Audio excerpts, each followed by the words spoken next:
just, I want to do it as a monologue. It's just so funny. If anyone could jump on Twitch right now, let me know if we're being heard. Okay. Let me refresh. It's telling me you're hosting. Yeah, everything that says wrong. I can check it then. Yeah. Flip, do you Everybody, hear Crit's stuff? proper is not live. Yeah, because it would tell me that you're alive. Oh yeah, that's weird because Flip is There on we it go. right now and it's working. Weird. Oh, now yeah, now it is. Now it is. It just started. Nice.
And we are live.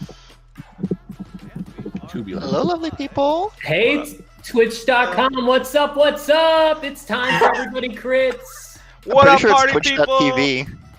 Twitch.tv. It is What's up, Twitch.tv. everybody? Twitch.tv, it's time for Everybody Crits. T doesn't know how Twitch works. This is the What's first Twitch? time. What up, everybody? My name is Julio. I am gonna be the host of X-Millennials on Everybody Crits. Today we are starting off episode 2 of our show entitled Get Busy. So let's start off with instructions. Let's reverse order this time. Let's go with Rue. Hello, my name is Rue. I use he or they pronouns, and I'm playing Orkilo, who uses they, them pronouns, and is a luck-based magic user. Hello, lovely people. I am Rowan. My pronouns are they, them, and tonight I will be playing Marcus Masters, whose pronouns are he, they, and is the human embodiment of a light bulb. Fragile and just like radiant at the same time. Yeah! I'm gonna throw it this way to my friend Velvet. Oh, hey. Dark greetings, everyone. I'm Velvet. I use Faye Fair. I'll be playing Hildebranda, who uses she, her pronouns. A little bit of a pyro, but that's okay. I'm appointed up there to Baby What Bella. up, T? Oh, Bella, we're going. Oh, no. Oh yeah, let's go. Bella, then. I'm looking at Twitch. I don't know what the order is in We'll Google circle Meet. around. Bella. Hi, everyone. My name is Bella. At Boondoggles on Twitter. Don't ask me about my other handles. I have no consistency in my branding. And I will be playing Lita Ocampo, who is has the ability to just take herself out of your mind. Am I there? No, not anymore. Good times. I guess I'll go to who's next? Is this the T? Yeah. I think I am the only one left.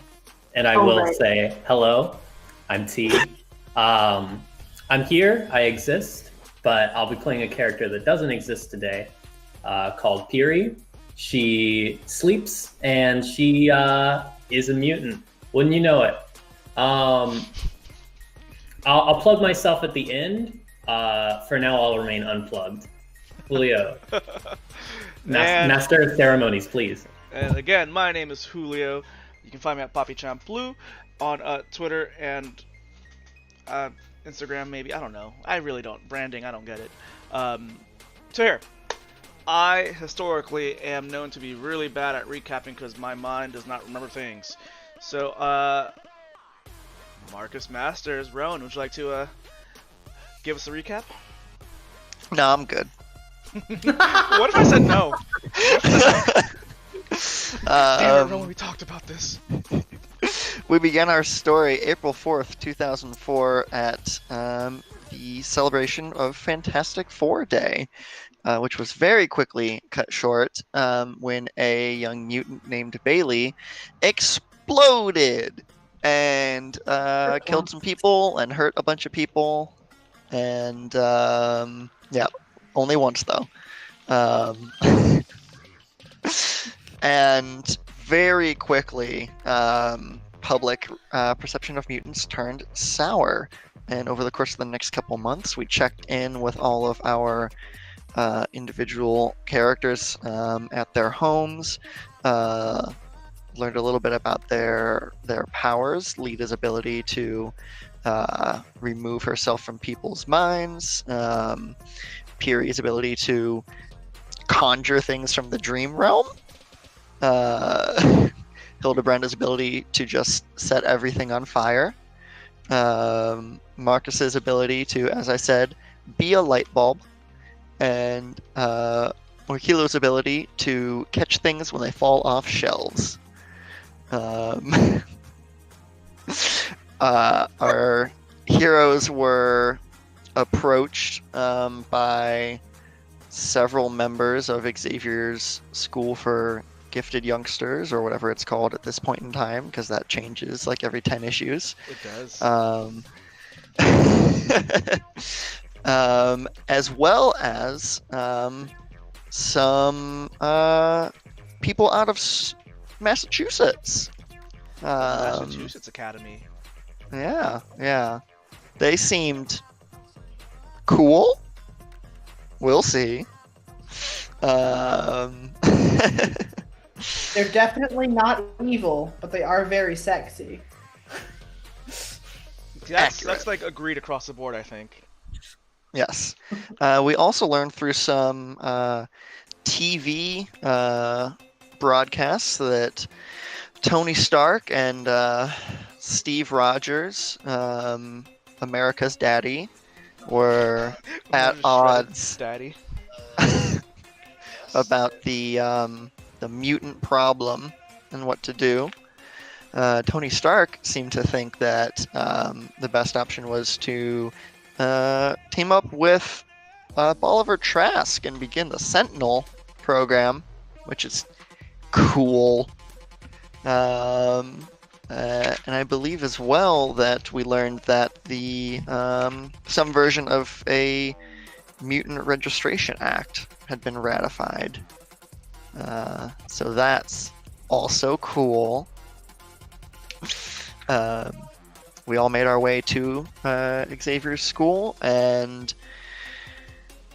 picked our rooms, got a good night's sleep, and now I think we have to do some training to become X-Men. Yeah, you know what? That was better than I could do that. You've got Thank you. you got them all If down. you want me to do it next, I can, Rowan. We can switch off. Woo, that'd be fun. That's Yeah. cute. I'm We down. just held Rowan at gunpoint in another game we played, and we're like, do the recap, do it, Do It the was good. recap. do it. So, let's begin. As Rowan said, you had a good night's rest. Got to hang out and get to know your new roommates. You all are woken rather early in the morning, about 7:30. There seems to be a bell ringing throughout the dormitories. Sounds like your school day is just beginning. So here, Marcus yes. has been up for several hours. He has already gone on a run, and is enjoying a nice protein shake. What flavor protein shake, though? Vanilla. Okay. I don't doubt it.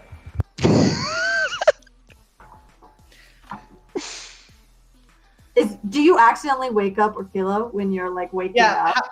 How loud are you when you get up? I'm making sure to give you some space. You don't listen to that I'm song. attempting to not wake you up. That's fair. Leo, make them roll to see if they wake up. Make them roll. So- Is Marcus the worst Roll to roommate get ever? bullied. I will say, would bright lights distract Orkilo when they're sleeping? Is that Yes. something? All right. Do I glow when I sleep instead of Does snoring? Marcus glow in his sleep? Marcus, he glowed in sleep. Pull up your. Rowan, that's so cute. Oh no. Marcus Nightlight confirmed. Like a nightlight. They just We're gonna have to get blackout curtains to And put up then- in the middle of the room. Oh, don't worry. Orkilo already has blackout curtains. Oh yeah, Yeah. Orkilo, you feel just radiation, like the beams of light just radiating on your skin, and it's just you feel like this glowing warmth envelop you, and kind of like open your eye to peek out, and this is about what, 5 o'clock, 6 o'clock. Yeah, about. So it's rather dark, but you notice that Marcus, as Marcus is waking, they're stretching and just yawning, and as they yawn, just this bright light just comes out of their mouth. The worst! The worst! This is something that Marcus might not even be aware of. No, no, my worst. awareness is 1. Are you okay? Oh, I'm sorry. Oh, I was trying to be really quiet. I'm sorry. yeah, well, that's nice.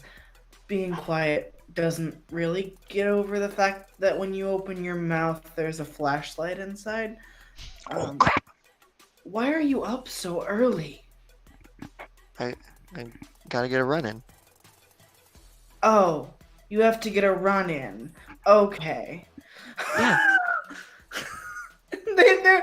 Their expression is just like deadpan confusion. Mhm. They're like, good luck. I gotta get a solid 6 miles, or else I'm just like off for the rest of the day. 6 miles. Oof. I've never run 6 miles in my life, but good luck. What? Oh, you don't have to cover your mouth. It's fine. I was just letting you know. I don't No, I like. feel more it doesn't- comfortable like this. Oh, I mean, it's fine. And when Marcus goes to just kind of like peek down and check, there's no light. Okay. Who else is Kilo rooming together? flips over and goes back to bed. And who else is rooming together? I believe It's Lita. Hildebrand and us, me, and us, me. So yeah, the two We. of you, we. The royal we roommates.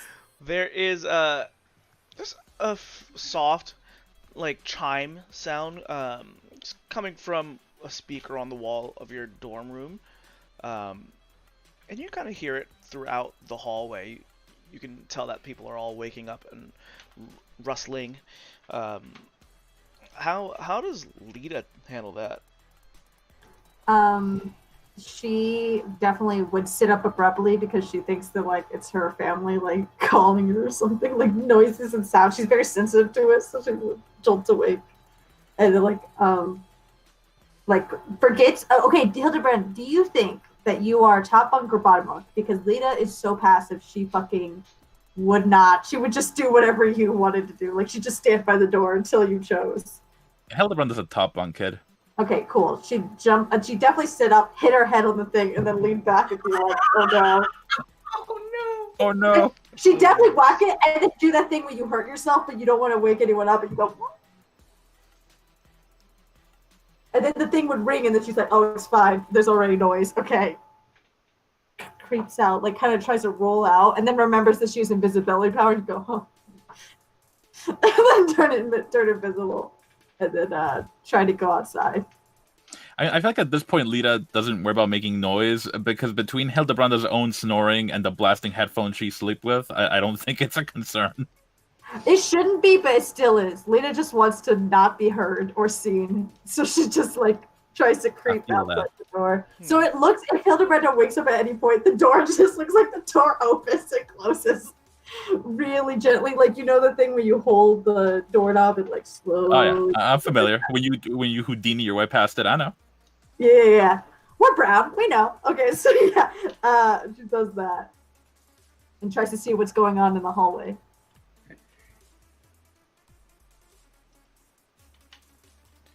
So I'll probably follow not soon after. yes. So Lita, as you tiptoe towards the doorway, you see different students opening up their doors and coming out wearing, their uniforms for the day. The school is not full right now since the school season hasn't actually started. But from what you've gathered, there's a lot of students that live there full time for whatever different reasons. So you're just seeing all the different students just leave, get ready for the day, walking around down the hall, saying hi to one another. You also see about a chubby, like 6 foot humanoid blob of pink paraffin wax with like a skeletal system inside of it.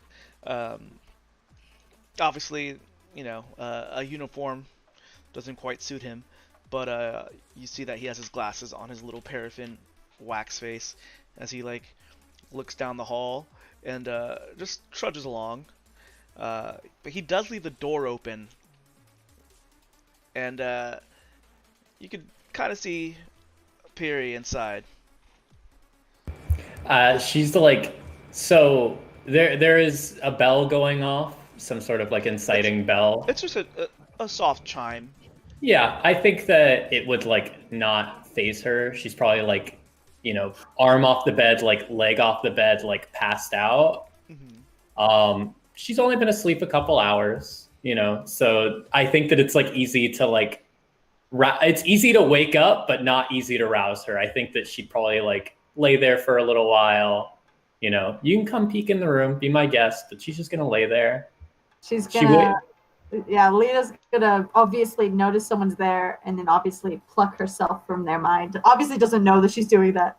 Yeah, it's she was not conscious of Lita before, and she's even less conscious of Lita now. Right. She's I feel even less so like someone was here. That is a good relationship that Lita would love. She would love if that's everybody. She looks in, because she doesn't know what she's supposed to do, so she looks in, and when you don't rouse, she's gonna be like. Yeah, I think if the chime is soft, it's unless some sort of administrator is going door to door making sure everybody's out of their dorm room, she just chill there. She's not super to Mm-hmm. taking the rules and stuff like that. So I think that she just chill. Somebody will get her if she's important enough to do anything important. So Bella, high or low? Low. So, as you tiptoe towards this door, you're peeking in.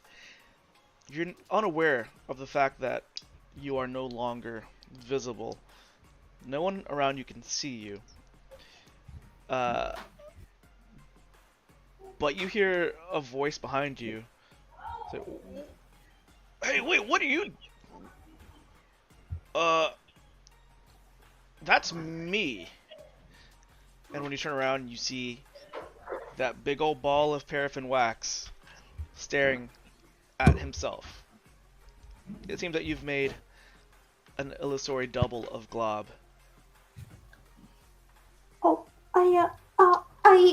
I look at myself. What did I do? Oh no. I start frantically running back and forth in the hallway. I don't know how big the hallway is, but I'm just running that little length back and forth like a mouse. Glob is just you see him face to face as he's kind of eyeing himself down. He's like, well, whoever did this is pretty cool. If you're out there, are you in here? And he kind of tries to touch the illusion, which I believe is just yep. His hand goes through. He's like, oh wow, this is really cool. I've never seen myself like this before, in 3D. Do I really look like that? Well, if you're wherever you are, this is pretty cool. Pretty cool. Then he kind of leans in to the door jam, and he's, hey, Piri, that's the, you gotta wake up. That's the alarm. We gotta wake up. Noticing that Piri doesn't budge, she tries to walk. Are the dorms carpeted or tiled or wood? Carpeted. If they're carpeted, straight up, she would just the arm and leg that are off the bed, she would just lean into and just throw herself off the bed onto her back, on the floor, and stare bloodshot eyed up at the ceiling.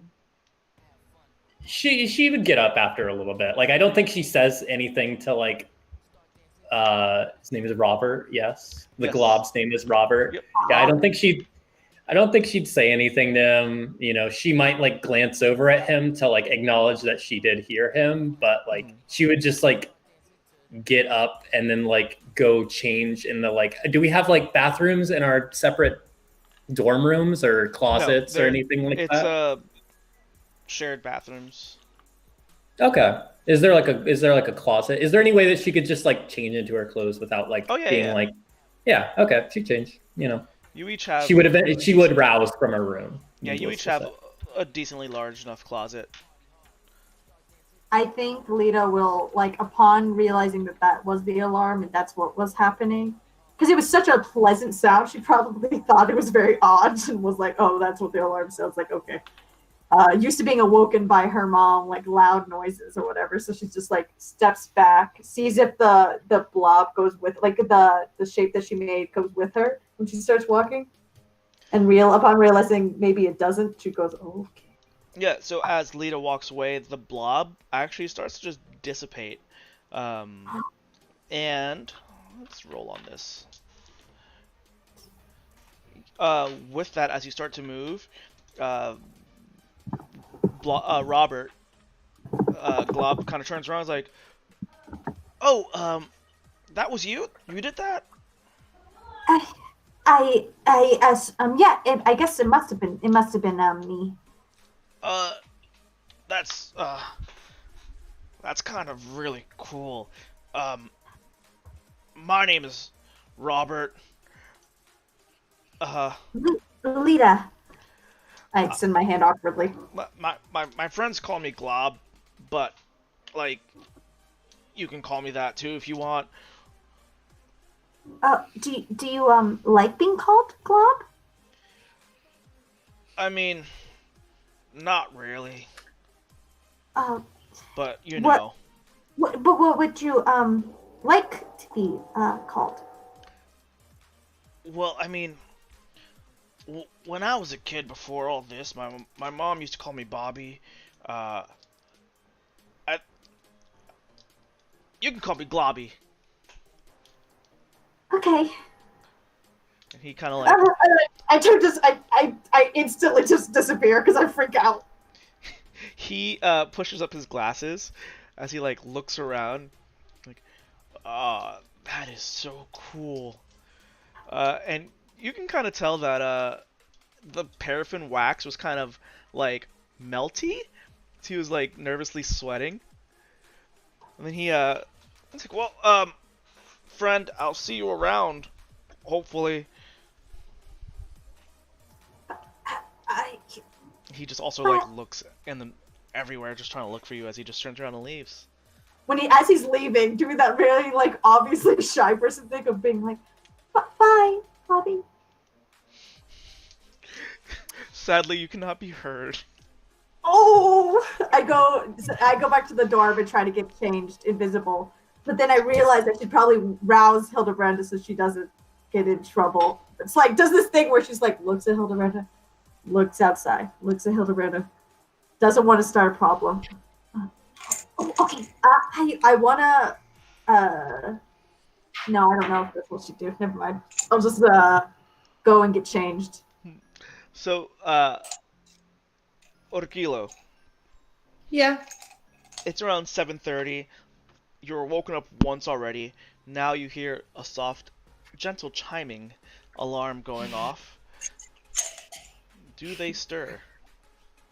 Yeah, they get up. They don't like being up in the morning, but they're not like once they wake up, they're kind of awake. Is there a uniform at the school or no? Yes, there is a school uniform, and you both have. Each dorm is gonna have, besides your beds, will have like a walk-in closet per person. So your closet. Orkilo's not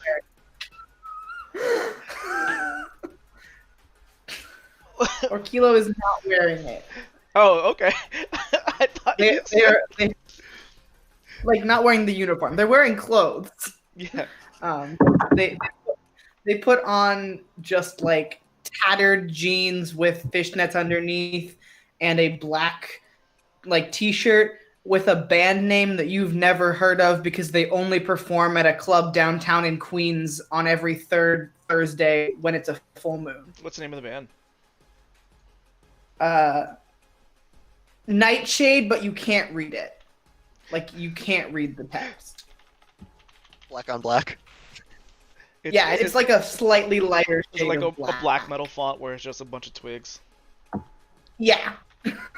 Is it like a Tribe Called Quest where it's Nightshade but you can't read the name is the whole name? Yes, Nightshade where you can't read the name is the full name of the band. And all of their are like whole sentences. So Orkilo steps out of the dorm. Marcus is still not in the dorm. So they're kind of left to their own devices. Again, you see this hallway, a lot of busy people, moving in and out, getting ready for their day. You see that there's a long line for the bathrooms. And you kind of see this interaction with Globby walking away and then Lita kind of reappearing.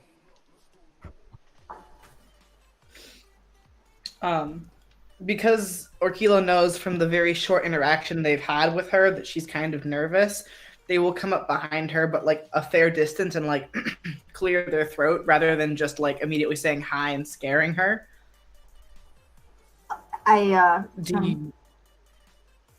Hey, Lita, right? Yeah, your name is Orkilio, right? Orkilo, yeah. Yeah.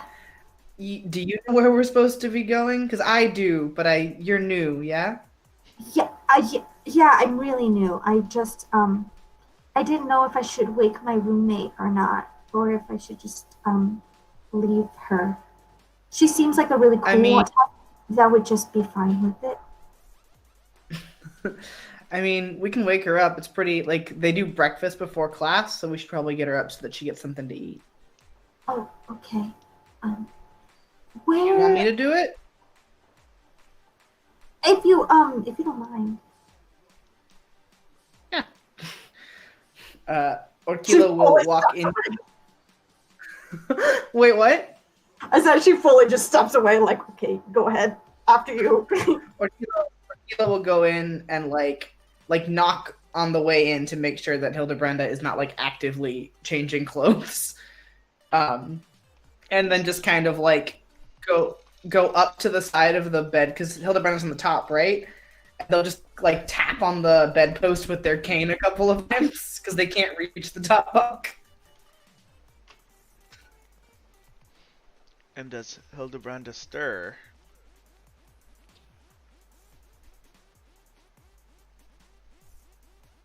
Muted. Yes. Yeah, I think I like to think that the cane tabs kind of coincide with the big bass drop that like wakes her the fuck up. Oh shit!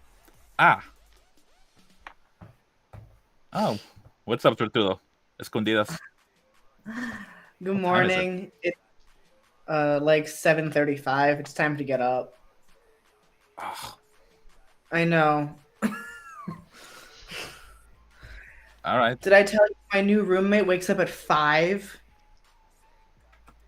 No. They go running 6 miles. Of course they fucking do. Do they have like Anyway. the fucking monogram tracksuit? Yes, I'm sure they do.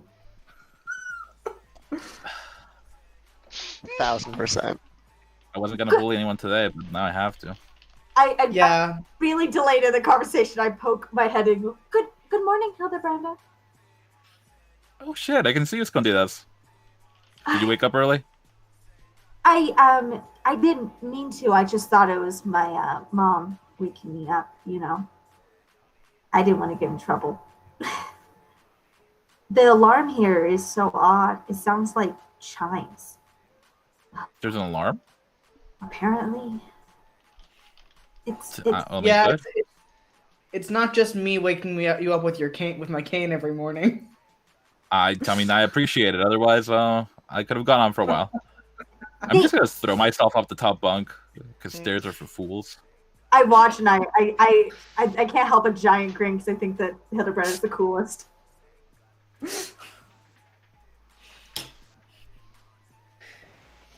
I think the girl from earlier, she I don't think she's waking up. I just kept seeing her sleeping. Does she sleep a lot? I mean, the siesta's kind of whole thing is that she's not usually up. Oh, Like if she was here waking me up, I'd be worried. okay.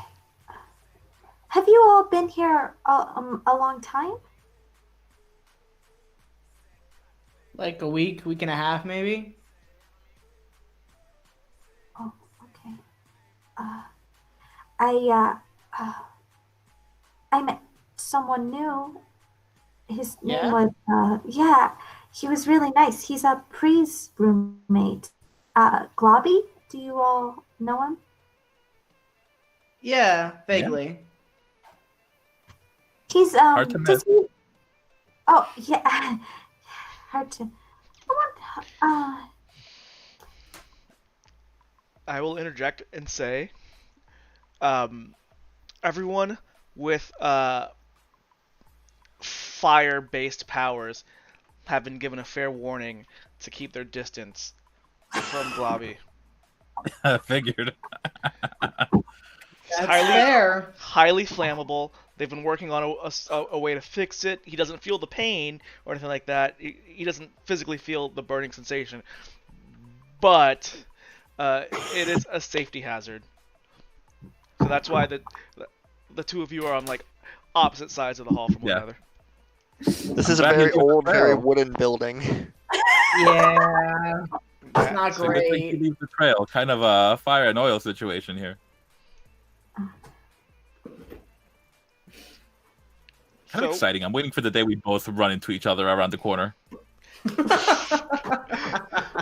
Speaking about running, Marcus, it's around 5 o'clock in the morning. We're gonna roll back time here, 5 a.m.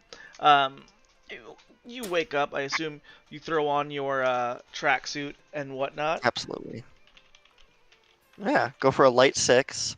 And then My fat ass is sweating already. A light 6. I'll be throwing up like I'm not even at 1. It's gonna come back, take like a 45-minute shower, and then just 'cause why not? And then just go get a. Like, Marcus is absolutely, like, at least 20% of the reason that there's such a long line for the bathroom.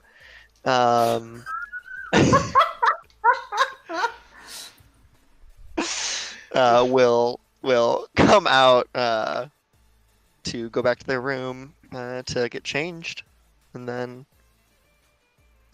probably run into these folks in the hallway, I'd assume. So before you run into these folks, actually, when you head out towards the track, you notice that there's quite a few people already there, older, and you see Henry McCoy, your beast. You've already met him before. He's got a rather beastly figure with graying blue hair, and he's there with another older gentleman with blonde hair and a set of angel wings on his back, and along with him seem to be some students.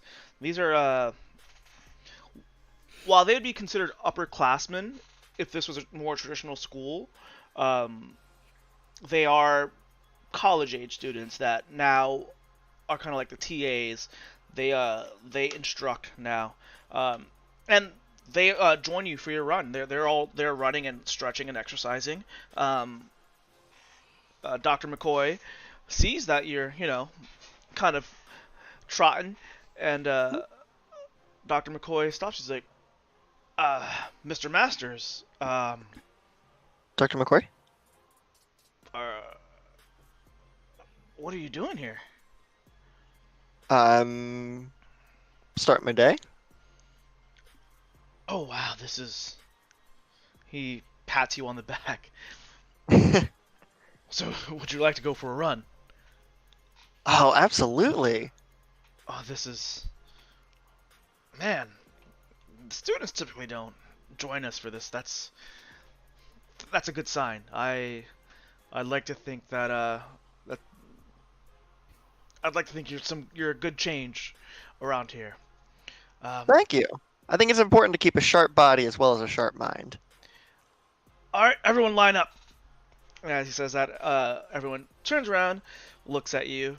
You've got this guy with just a little bowl cut, blonde bowl cut, who's around 6 foot tall. He gives you a wave. He's like, "Howdy, friend. My name's Sam." Hi, He introduces Marcus himself. Masters. Then you have a woman with very short reddish brown hair, around 5'7", with a very thick Irish accent, and she introduces herself as Rain. Marcus Masters. Then there's this beautiful, just sweet woman with just like long black hair, double braided, and she introduced herself as Danny. Marcus Masters. Pleasure to meet you, Marcus. So you're here to run with us? Yeah. Dr. McCoy invited me. Well, I was here to run, and then he invited me to run with you. So yeah. Warren, did you find this guy? And then the older gentleman with little wings. It's like, no, I don't believe I did. Marcus. No, Dr. McCoy picked me up and threw me in a car. Ah. Well, you're- he asked me if I wanted to get in the car, and I said yes. Hank, you didn't tell me that. You didn't put it that way. Well, it's a pleasure to have you here. All right, team.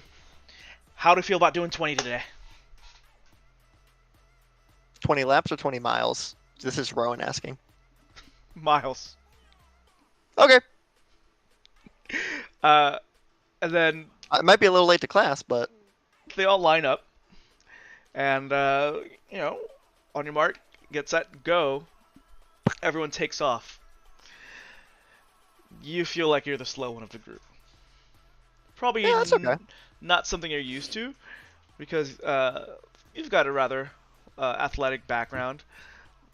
But the moment Warren said, like, on your mark, get set, go, Dr. McCoy just breaks out into a bestial for, like, limited run. He's getting that full body workout. Along with McCoy, Rain also just... Her form, it's almost as if her bones were breaking as she shifts into a wolf and just takes off. Sam gets ready, gets down into the runner's position, and an explosion occurs as his body just catapults through the sky. And then Danny just looks at you, and she's like, "Yeah, you'll get used to it." And you begin your 20-mile run. alright. Just a casual Marcus- 20 miles. Marcus will spend as much time as he can talking to people Yeah. during the run, just chatting them up about life. You know, how is it at the school? You know, I've only been here like a little under a week, so I'm still getting used to things. But you seem like you've been here a while, so hey, just any tips? Danny is the only one that's keeping up with you. Like, the others Or are... that I'm keeping up with? Well, yes. She's like, well, I mean, the Institute's pretty cool. It's definitely a safe space for mutants like us. More so for those who can't really help their appearances. Sadly, I'm sure you've heard about the news. It's a rough place for Yeah. those of us who um, have visible mutations. Um,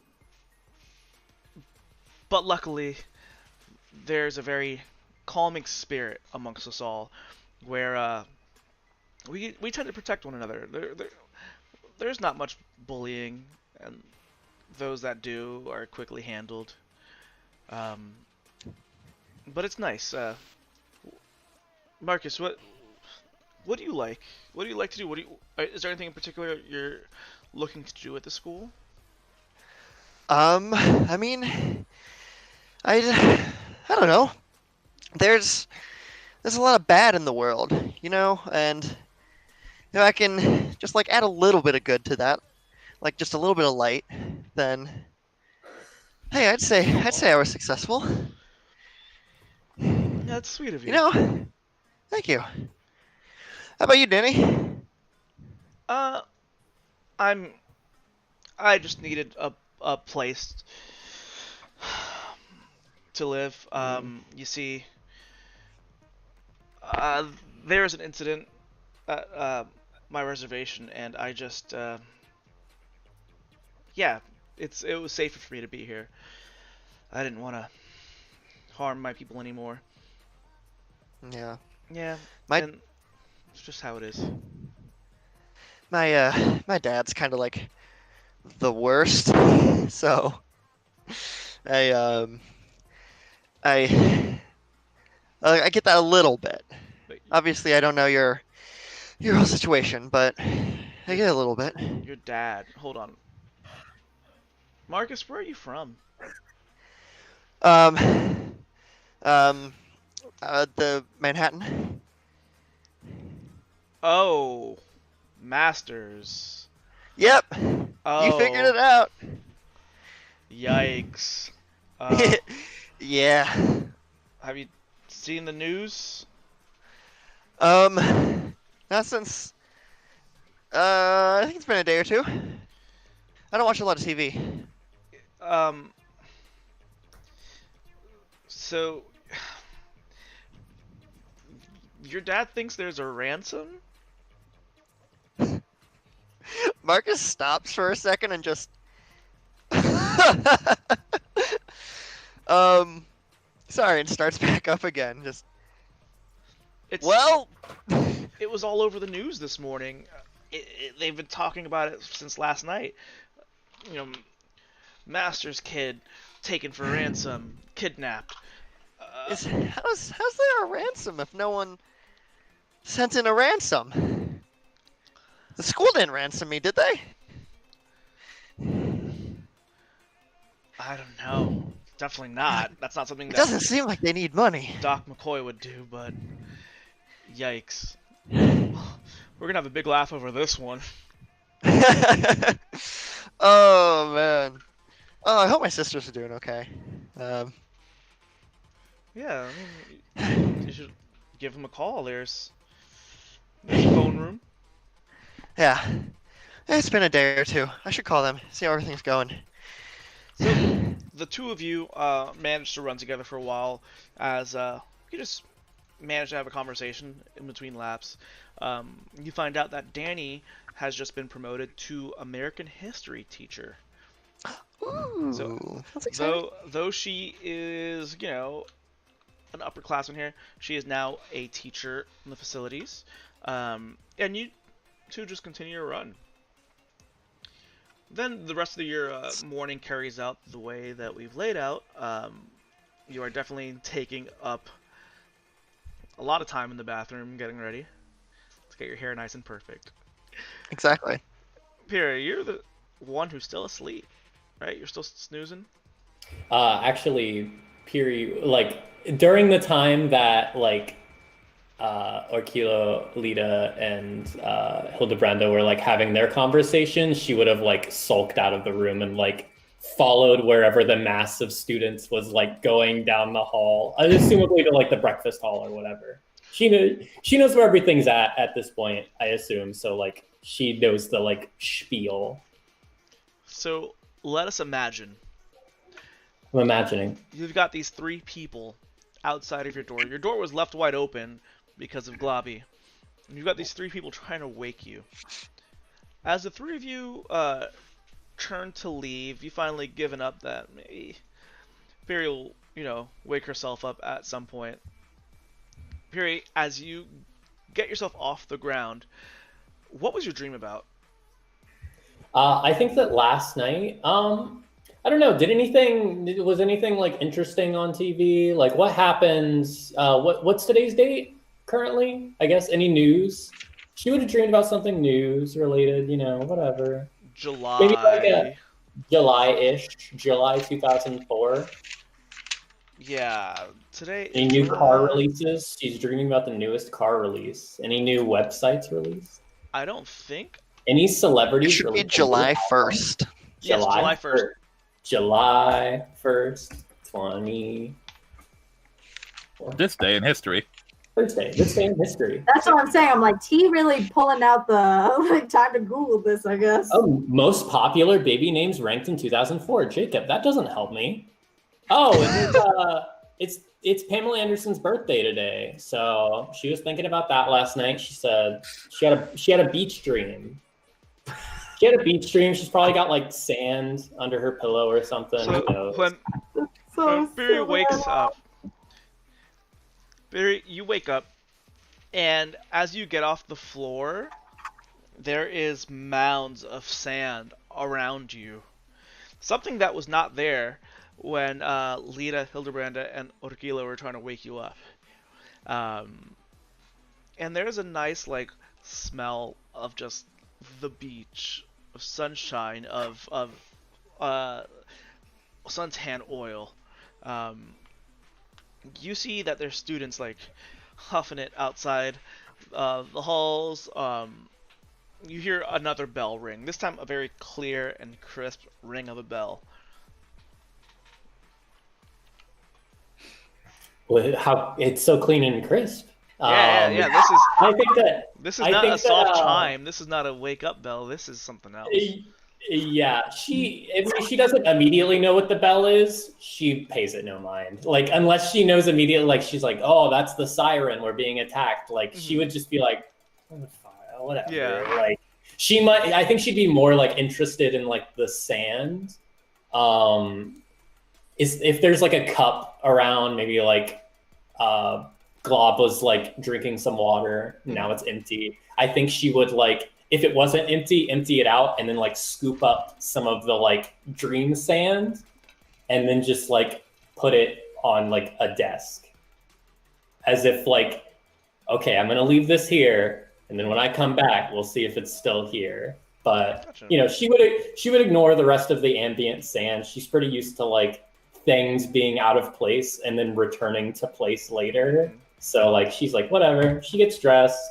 Whatever that chime is, nobody's on fire as far as she knows, and if they were, that's a pretty common occurrence. So I think that as she makes her way out, gets dressed, makes her way out of the dorm, there seems to be no line for the bathroom now.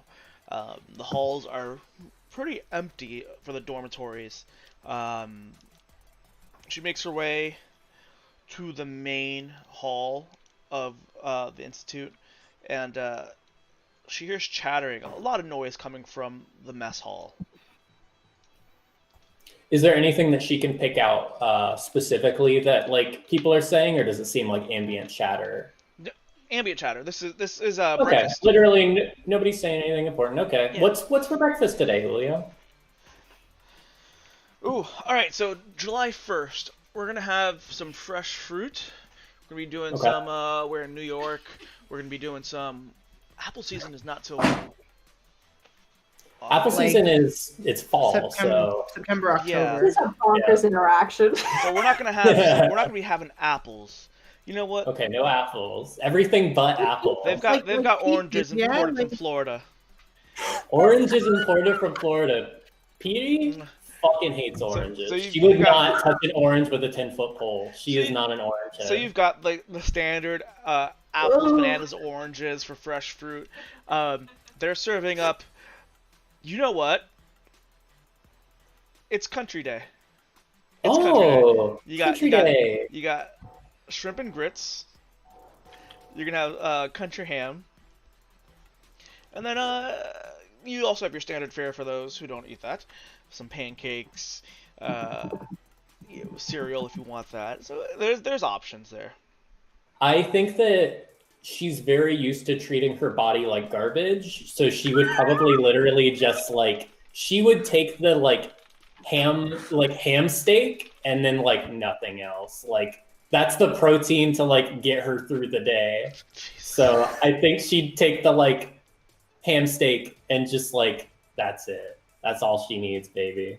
She doesn't burn a lot of energy. She probably burns like 40 calories a day or something, like based off her like actual actions. So these tables are long communal style tables. Where's everyone seated? Now, mind you, because this isn't the start of the actual school season, there aren't as many kids as there normally is, but you can definitely tell there's a little pockets of like cliques. Marcus, you notice those that you went running with earlier are seated at a table with Dr. Gray. Blobby is sitting alone. He's a rather big guy too, so he's got some space there. And besides that, besides him, I would say there's only maybe 20 other students present, while the school's capacity is around 100. I mean, she is his roommate. I think that Piroshka at least would only feel right to like sit next to Robert. So like her choice is made. Like no thought. So when Piroshka sits down with Robert, he kind of looks up and not expecting anyone to sit there. He hurriedly like sets down his spoon. Hey, Peary. I was trying to wake you up, but you were snoozing pretty hard. And Peary has like her plastic fork that she's just like stabbed into like the ham steak and is just like eating it almost like a corn dog, I guess. It's just like the fork with like the steak on it, and she's just like, munching at it. And I don't think that she'd respond. I think she'd just like glance over to him and like give a small like shrug, like, I don't know what you expected. Like, she's not going to apologize for being hard to wake up. She's not going to like make any sort of idle conversation. He kind of picks up on that. He takes his fork and also jams it down on his ham steak and just puts it up towards where his mouth would be, and it just gets into the ooze, into the wax, just melts in there. As you see his body, like, it just float towards his skull, and you see his teeth just start to grind it up, and he swallows it, and you watch as it goes into his like esophagus and down to his like entrails and stomach, and he just looks up as he's just chewing at I think that she wouldn't want to be rude, right? So she wouldn't be like staring, but I think that like every chance, like she's a huge like horror movie buff, so I think that like she would be like incredibly like intrigued at like what is essentially like the blob as somebody who actually exists. Yeah. So she would like be stealing glances to be like, what is that?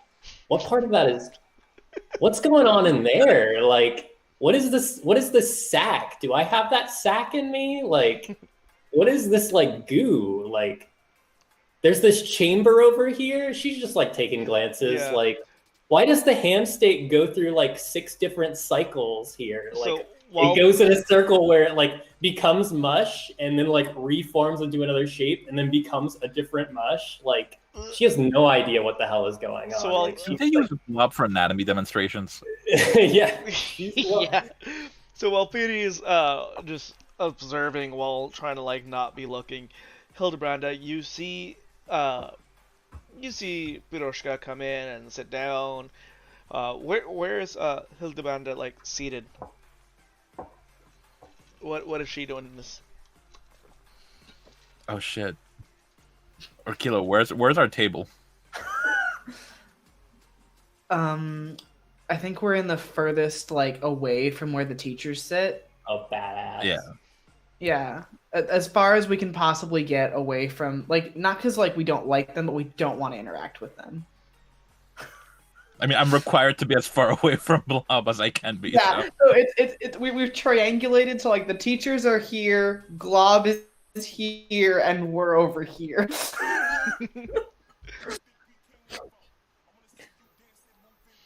Julio, I meant to ask you, what do the uniforms look like? These are traditional like prep school uniforms. Oh, I'm not wearing that shit. Yeah, I didn't think so either. Yes. Kilo and Hildebranda are not wearing these clothes. No. These are traditional prep school uniforms where you have like your like pants, you've got your shoes, and you've got a polo that is like a nice royal blue with a like yellow trim to it. Not only is Marcus wearing the uniform, but he has his varsity jacket on top of it. Did he iron it? I bet he ironed it. I bet he ironed his uniform. Yeah. I gotta know, did Marcus like put their like fucking Eagle Scout patch under?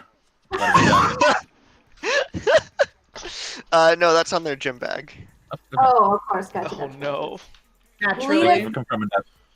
Lita's gonna do that thing where she's gonna be walking with Hildebrand and Archideo and like be very confused because now her brain is like looking at everyone else wearing a uniform, looking at the two people she's with who are not wearing their uniform, looking at looking at herself who's wearing the uniform and doesn't know what she's supposed to do. And like when they start walking towards the table, she'll just like stand there because she doesn't know where she's supposed to go. Hildebrand will probably notice because Hildebrand's got in the habit of like always checking to see where Lita is. Like, did she turn invisible? That little shit. Where'd she go? Basically. Yo, Escondida, you coming? Yeah, of course. And I walk behind and I'll like quietly whisper like, "What you called me earlier? What? It's Spanish, right?" Yeah. Oh, sorry. Forget. I'm so used to being at home. I forgot other people don't speak it. It means hide and seek because you're always disappearing. I've never had a nickname before. Hey, gang. How's it going? Oh, I turned invisible. I freak out. Oh. What's up, Eldorado? Oh, not much. You went for a run this morning. The fuck? Yeah. Yeah, I found some cool people to run with. How Sounds was your exciting. 6-mile run? Oh, I did 20. Yo. You did what? Yeah, well, Dr. McCoy invited me to join some of the other students, and I guess one of the teachers, and they were doing 20, so I did 20. I turned You back went for a visible and I 20-mile run physically with hide teachers? behind Hildebrand. Yeah. I'm gonna hold my Marcus- phone up. He's like, here, like I need you. I'm gonna hit record voicemail, and I need you to repeat that back to me so I can play it again for you. Mind you, this is like an iPhone 1 or 2. Yeah. Marcus sits down with a plate of 8 pancakes and just like pulls 2 oranges out of a pocket. Drowns it in syrup. How's Lita taking this? She's freaking out. She's very confused and she whispers to Hildebrand very quietly. But I'm assuming Hildebrand at this point, maybe at one point when they first met and they were getting like picking their spots, and Hildebrand asked any question, she realized that Lita speaks like way too quietly. That you have to lean forward all the time. So she probably whisper like right behind Hildebrand because at this point she's turned visible, hid behind Hildebrand, and is now whispering behind her. I thought his power was light. Why is it running? Is running his power? Right? No, that's just some jock shit.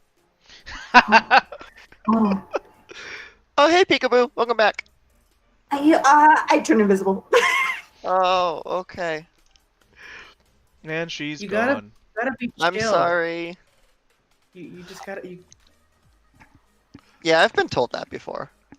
So, as y'all are conversing and eating, Dr. McCoy steps up behind you all, steps behind Marcus specifically, and puts his two giant, furry, meaty paws on Marcus's shoulder as he gives Marcus a nice grip. And he says, "Good morning, students. I'm glad to see you all enjoying breakfast. I was hoping to see you all this morning. Luckily, Mr. Masters here joined us for our brisk run. Maybe you'll join us tomorrow?" Yeah, you should all Literally come. as soon as go ahead, sorry. I was just saying, yeah, you should all come. It'll be great. We can get to know each other. As soon as I would saw him rather approach, die I just than popped run like a 20 huge miles. mouthful of ham in my mouth. Just so I had plausible deniability if he asked why I wasn't wearing the uniform. Oh, he's not. He doesn't seem to be bothered by you not wearing the uniform right now. Rue, I think I would literally rather die than run 20 miles. Also, I just can't. It's just a thing I physically can't do. I guess I could stand there and watch you run 20 miles. We could do arms and shoulders. arms and shoulders. Arms, shoulders, knees, and toes. No, like weights. Oh, I thought you meant like running on your arms and shoulders. I was like, Rowan, I don't know about that Every one. day is arms and shoulders day. Well, fair enough. I'm sorry, Kilo. Well, It's I'd- fine. I think that it's fair to assume that you all will be ready for gym class today. What are we doing for gym class? Well, Dr. Gray has some tests that she'd like to run with you all. Are these the poke you with needles kind of tests, or like the throw something at something far away kind of tests? More a test of your physical capabilities and mutations, getting to know those, and Oh, sick. You're going to drop things from high angles for me. I'm excited. well, Orkilo, I did hear that you've got an amazing aptitude for catching things, so. I sure do. Well, I can throw things pretty good, so Well, Sick. after, We'll play catch. after breakfast here, switch into your gym clothes, and we'll meet you at the gym. How does that sound? Should we tell Pre? And I look across because I'm assuming I instantly clocked where my new friend Globby was sitting and realized that Pre was over there. Should we tell? Because she's in it too, right? Yes. I'll actually be stopping over there with her right after this. Well, I'll leave you to your breakfast. Make sure you get enough. You're gonna need some energy for today. I'll go get some more pancakes. So, Dr. McCoy then makes his way over to Peary and excuses Glob. Mr. Sherman, do you mind if I steal a friend away here for a second? And Glob Herman's just like, okay, Doc. Perry. So, we're gonna be running some tests today.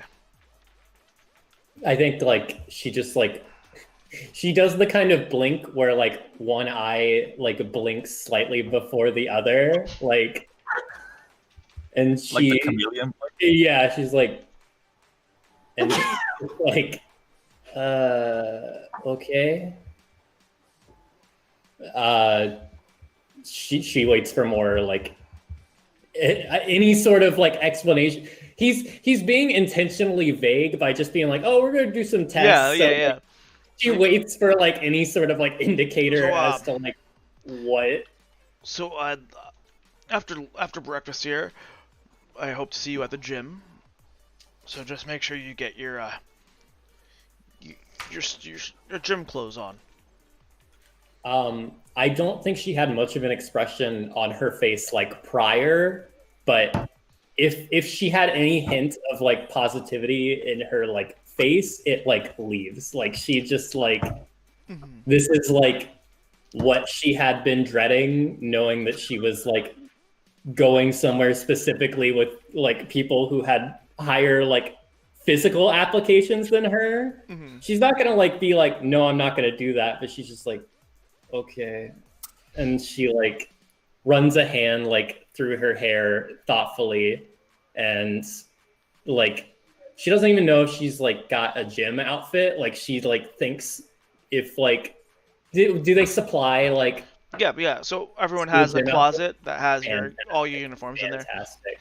Yeah, because she definitely like she didn't bring any like huge basketball shorts or anything like Huge that. So basketball like shorts. yeah, she didn't like she didn't bring any sort of like clothes for the gym, so she's relieved.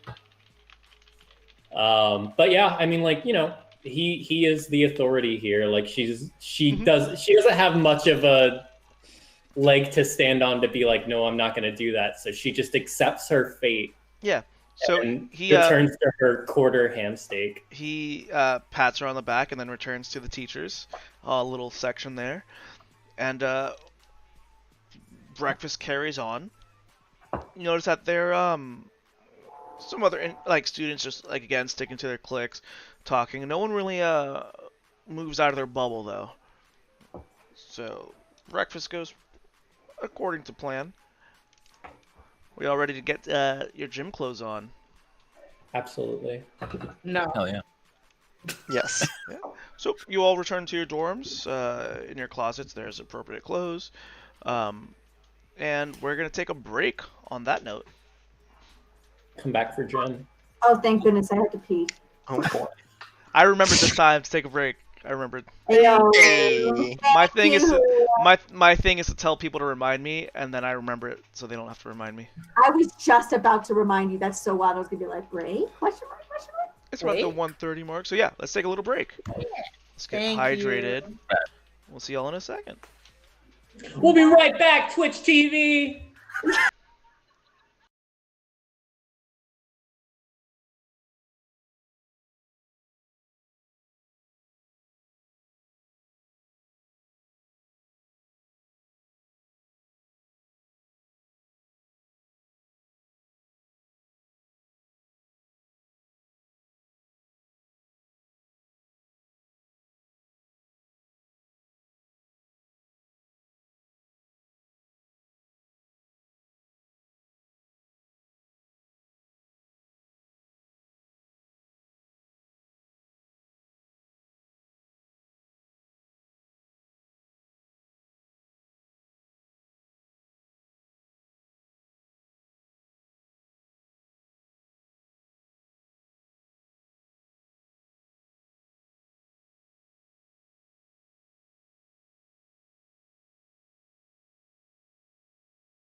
Cheers.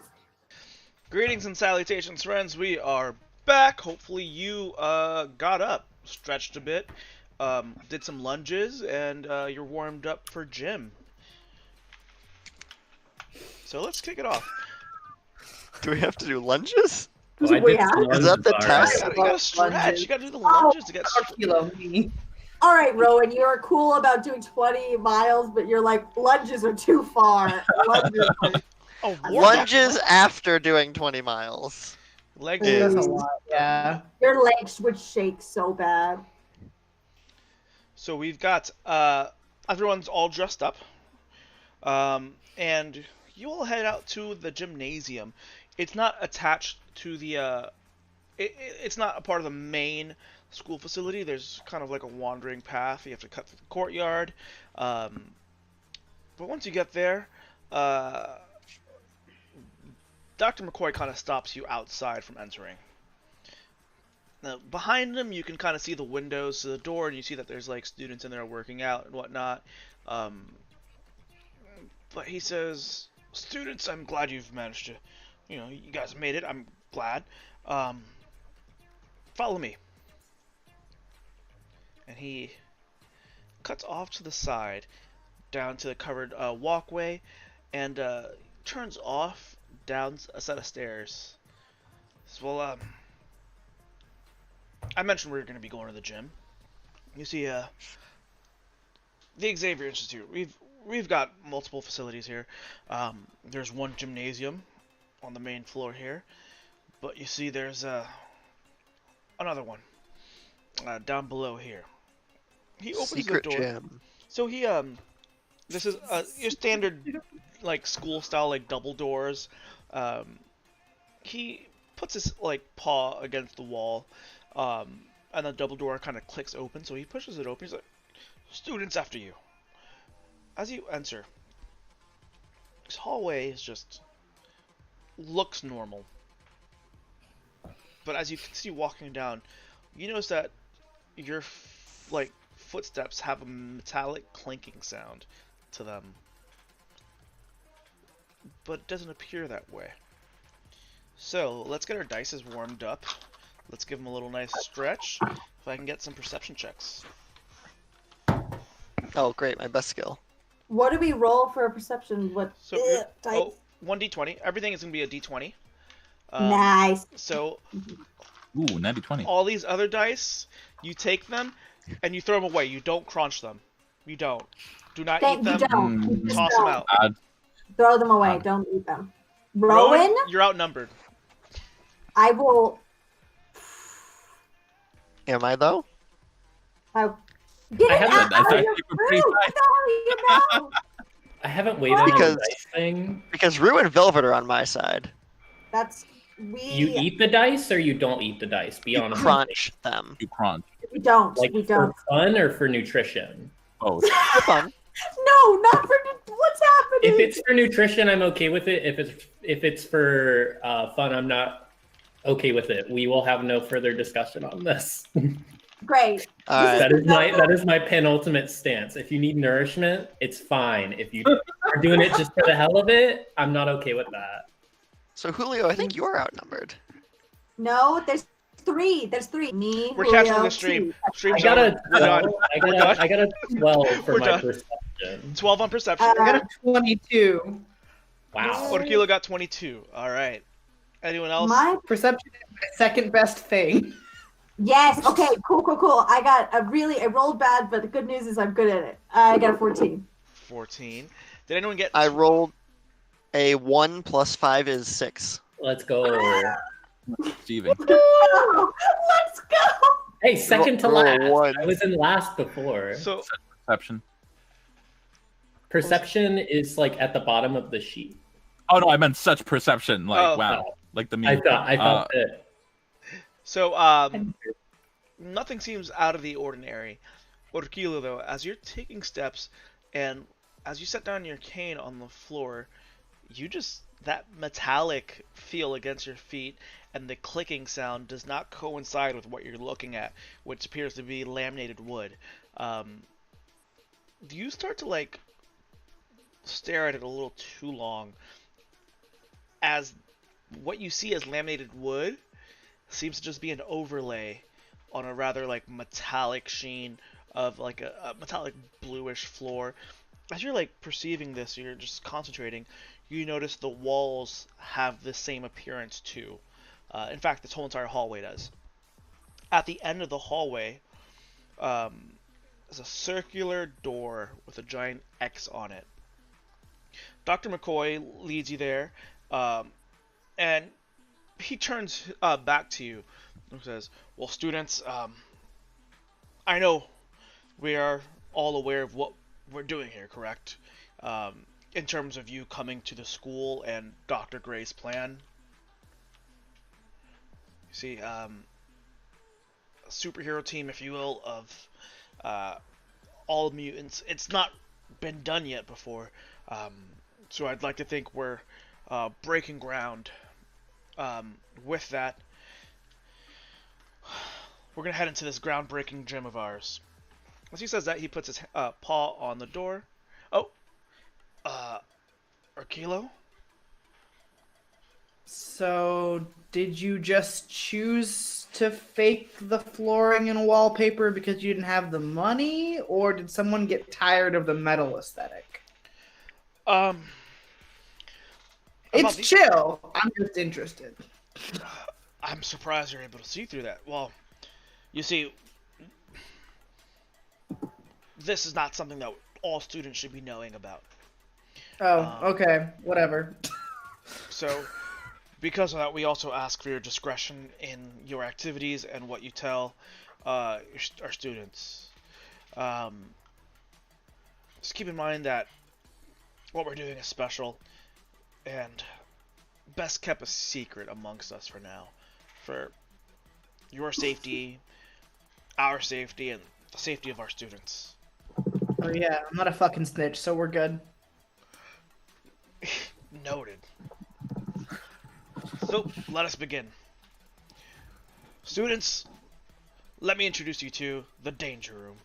And he turns around as the door swings open, and this featureless room, just wall-to-wall metal with nodes every few feet apart.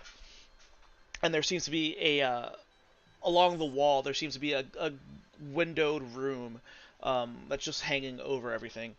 The Danger Room is probably our biggest help right now. You see, students tend to have difficulties with their abilities. We use this sort of technology to simulate realities. So, Orkilo, you managed to see through it on the hallways. Not many other students have, so consider yourself lucky. This is the testing grounds for these abilities. This is a safe area where those who are rather explosive or fiery, like Hildebranda here, they can really let loose and try their abilities to the fullest extent in a very rather safe environment. Behind you, you hear two sets of footsteps, and as you turn around, again you see Dr. Gray in a rather stunning looking, romper. That's a nice dark, like forest green with a yellow, like cinched belt. And her long red hair. Behind her is a gentleman, with he's also wearing like like an overall. This is more of like a mechanic's overall. And as he's stepping, you notice that like there's a metal clink. As he sets one foot down, the sound of metal hitting metal. And he's rather rugged, middle-aged, Native American man with a receding hairline. He's got a widow's peak, and he's got a red headband. He reaches a hand out. He's like, "Students, pleasure to meet you. My name is Forge. Welcome to the Danger Room. I am the lead technician, main fabricator here for a lot of the technology you see being used not just in the danger room, but all throughout campus. Um, Jokingly, I guess you can call me the maintenance man here. Um, I prefer to be called Forge. And he, Marcus Masters. Oh my god. Master Masters, nice to meet you. Oh, that's funny. So is this room just like really fireproof, or like what makes this special? Well, about this room. Come on, step on in. He leads you into the room, and it's massive. It's just as big as the gym above you guys. And he just leads you to the center. It's like, well, you see, I've got an innate aptitude for mechanics and technology. I've put into I've applied a lot of techniques that create, if you will, simulations. You see, and he kind of goes over to his arm, he taps something on his wristband there, and all of a sudden, it looks like you're outside again. You're right back into the courtyard. Across from you on the far end is the gymnasium door. You see the covered walkway. You see the steps that you guys took. You feel the grass underneath your feet. You feel the breeze. You are outside. This is fooling all of your senses. Whoa. You see Marcus like blink really fast as he just like flicks through the electromagnetic spectrum, just trying to like see what he can see. Yeah, as you flick through, you're kind of seeing through it. You see almost like a wireframe of what's going on. This is amazing. Oh, I've never seen anything like this. You have to show me how this works. About that, you see, the way the brain works sometimes is miraculous. I can tune into the energies of mechanisms and machines, and I can build them. But sometimes, I can't tell you how they work. So just be glad it works. Okay. I can try and figure it out for you if you want. Dr. Gray interrupts. Well, first things first. Sikorsky, as Dr. Gray calls for Sikorsky, from behind the that windowed room, you hear a mechanic buzzing sound as a dragonfly-like machine, mechanism thing flies down and greets you. Greetings, students. My name is Sikorsky. Welcome to the Danger Room. Before we begin, there are some formalities to take care of. Starting with you, Marcus Masters. Hi. Welcome to the Xavier Institute, and welcome to the Danger Room. Before we proceed, please choose codename. Okay. Okay. Marcus like turns around to everyone. All right, I've been putting a lot of thought into this. How do we feel about Captain Radiant? Well, it's very you. Forge chokes. He's like, What has given you the qualifications of captain? Yeah, yeah, I was thinking maybe the captain part was a bad idea. You play football. No, I do lacrosse. What is Also track and baseball. What is a lacrosse captain for? What is a football captain for a lacrosse game?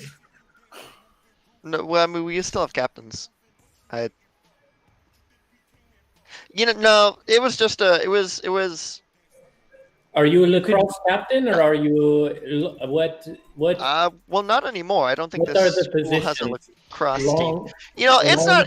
It's not important. It's not important. I could just go I with did- radiant. Yeah. Or radiant. Yeah, let's just go with radiant. You can work your way up to captain. No, it was silly. It's fine. Radiant, is this your final answer? Yes. Jeopardy? Would you like to phone a friend? You hear Uh. a metallic chittering sound as Sikorsky flaps their dragonfly wings. I joke. Well, All my friends think I got kidnapped, so. well, Radiant, place your right hand on top of my back. A blue light scans your hand. Sikorsky then lifts up to around eye height and then scans your eyes. Marcus Masters, codename Radiant. Okay. Hildebranda. And he repeats the same thing. Before we begin, what is your codename? I'm gonna put my right hand up and go. Inheriar. Means army of one. I'm sorry. My language processors are not in her ear.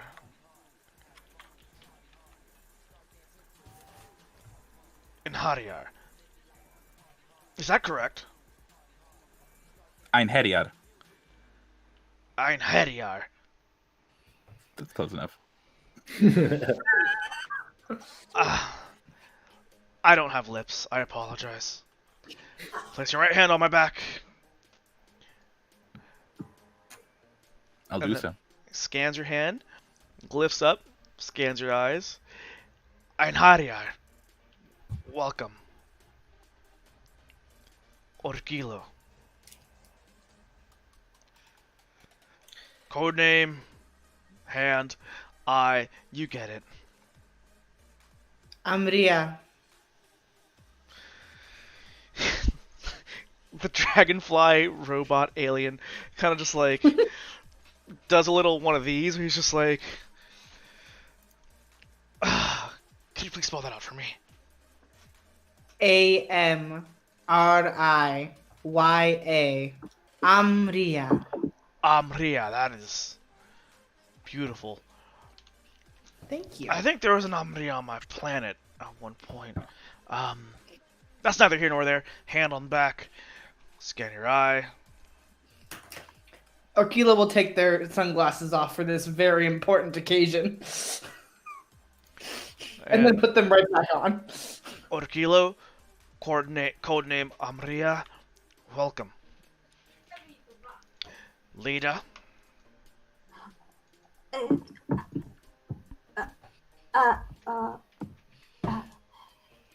Redacted. I'm sorry? Like when people get rid of the thing in a sentence, redacted. Clever. Redacted. I'm not clever. I put my hand on it. I'm not clever. No, that's pretty clever. Well, place your hand on my back. Scan your eye.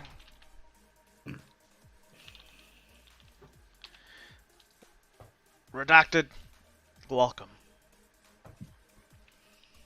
Beatty.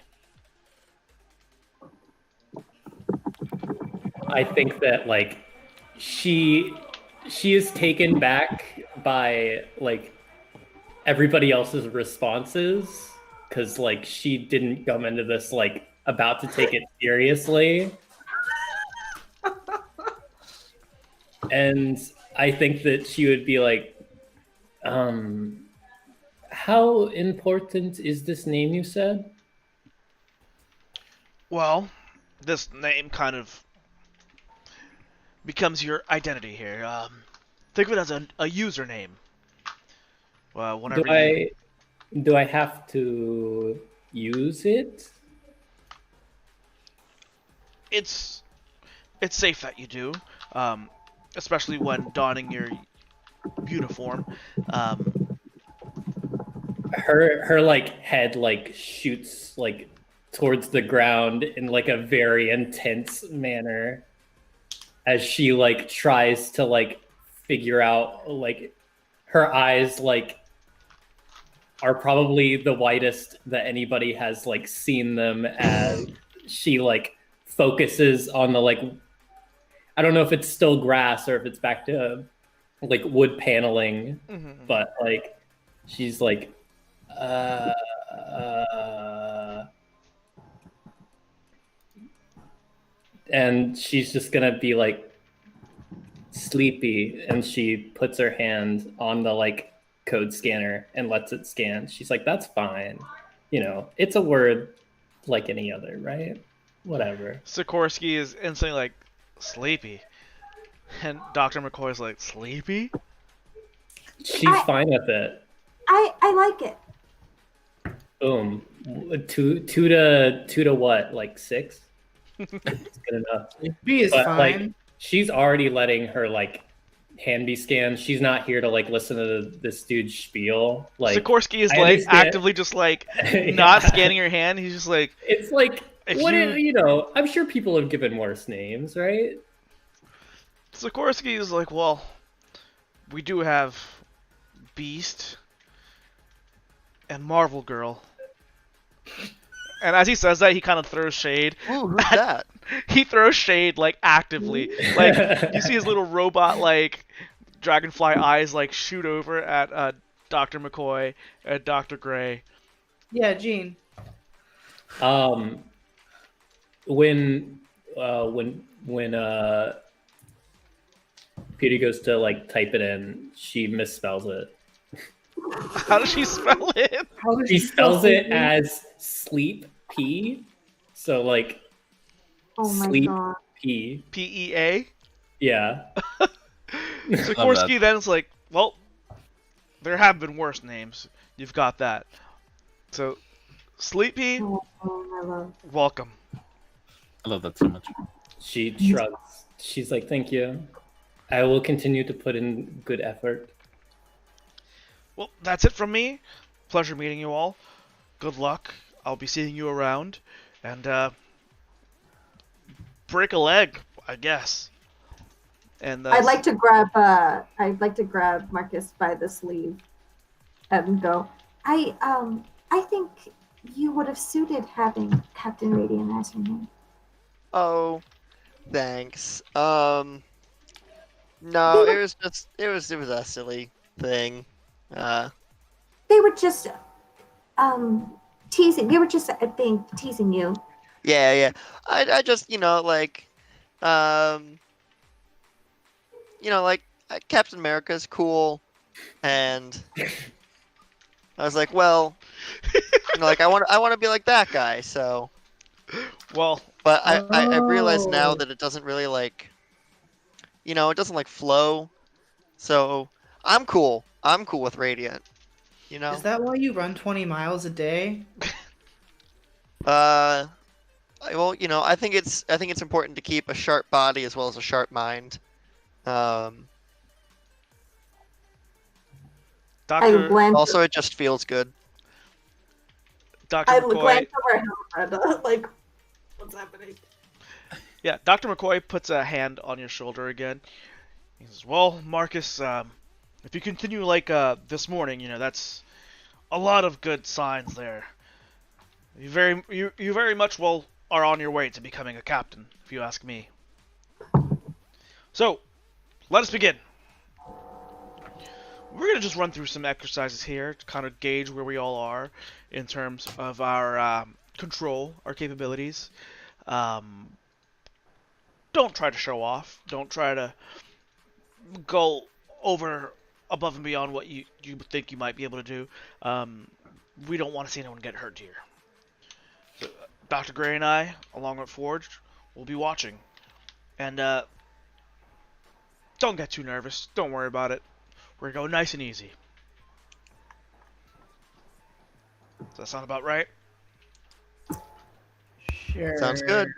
Nice and easy. My nickname in high school. Just kidding. That's not what she said. To be clear, that's not what she said. That might be Arkeela's name in high school. So, the three of them head into the observation room, and as the five of you are just standing in the center, you start feeling the ground kind of like start to rumble a bit as engines seem to be whirring. You hear on the intercom, click on, Dr. Gray says, "Remember, we're not trying to show off here, we're just trying to gauge where we all are. So please, relax,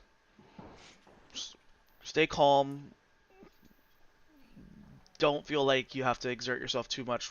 We're here to just test ourselves, test our limits.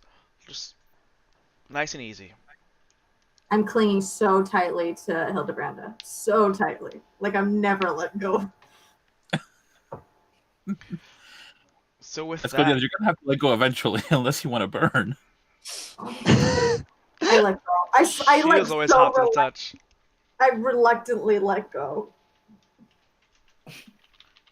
So with that, the room kicks up into full blast. Over the intercom, Dr. McCoy says, "We're going to start off with just a nice, simple classic here." As he says this, the room starts to shift forms as the flooring turns into asphalt, cracked asphalt. Sidewalks appear. There seems to be light poles that start building up, and as they continue to build up, they seem kind of cracked or broken over or bent. The buildings come up around you, and there seems to be destroyed buildings. You feel the humidity of a New York summer. You smell the garbage in the air.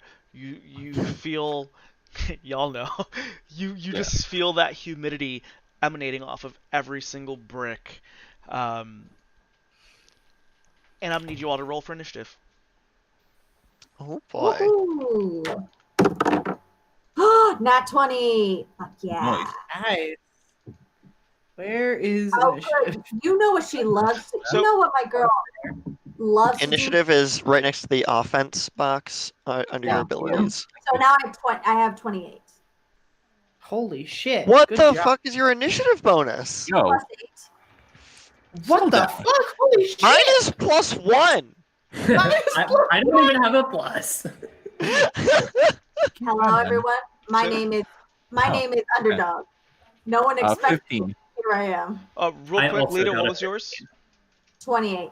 28. You need to go home. And then I'm sorry, Hildebrando, yours 15. 15. Mine was also 15. Also Hey. 15. Roll Who's off, next? roll off. 14. 15. This is making me feel a little bit. Yeah, that's what you get for rolling that high. And I got a 19. That's not Nice. bad. Bella goes No, before no. even the machine. Bella goes before life. All right. So No, it let's came start off before the egg. at the top.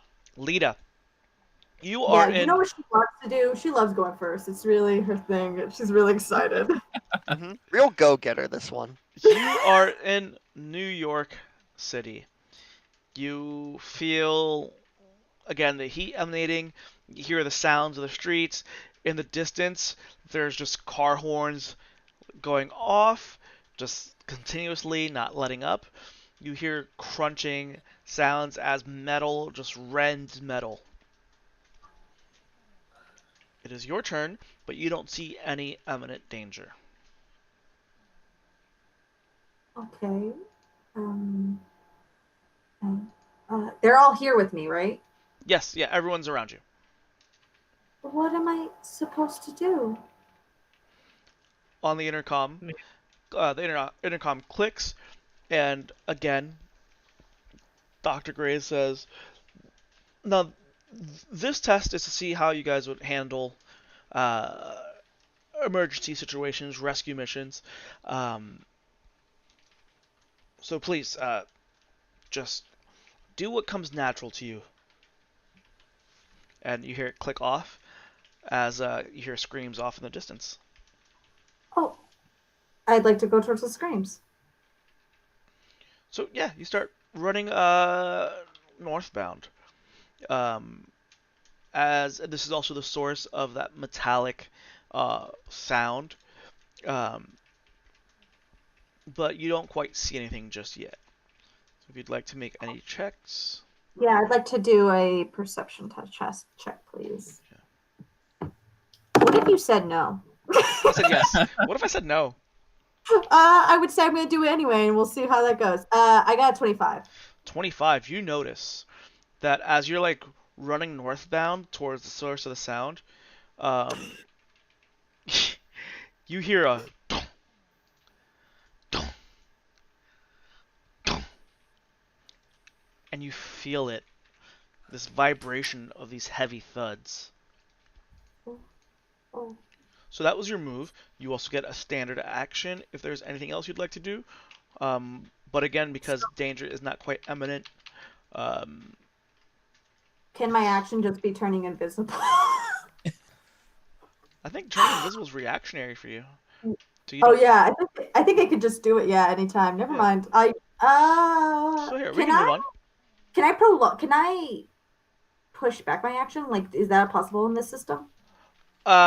Yes, but it's complicated. If you push back, I think it sets back your turn. So for now, let's just say, we'll just move it down.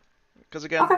there's not danger just yet. So, next up is, I didn't do that right, no. Marcus. Marcus does a couple little hops and like shakes himself out and says, "All right, let's go, team. We got this." And we'll run forward, probably up to like where Lita is, and see if he can see anything. I don't know what's happening. I hear something, but I don't see it.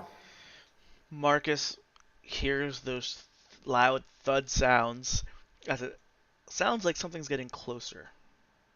Hmm. Mhm. Okay. Sounds like someone's coming our way. Can you disappear and like sneak around it? We can like pincer move or something.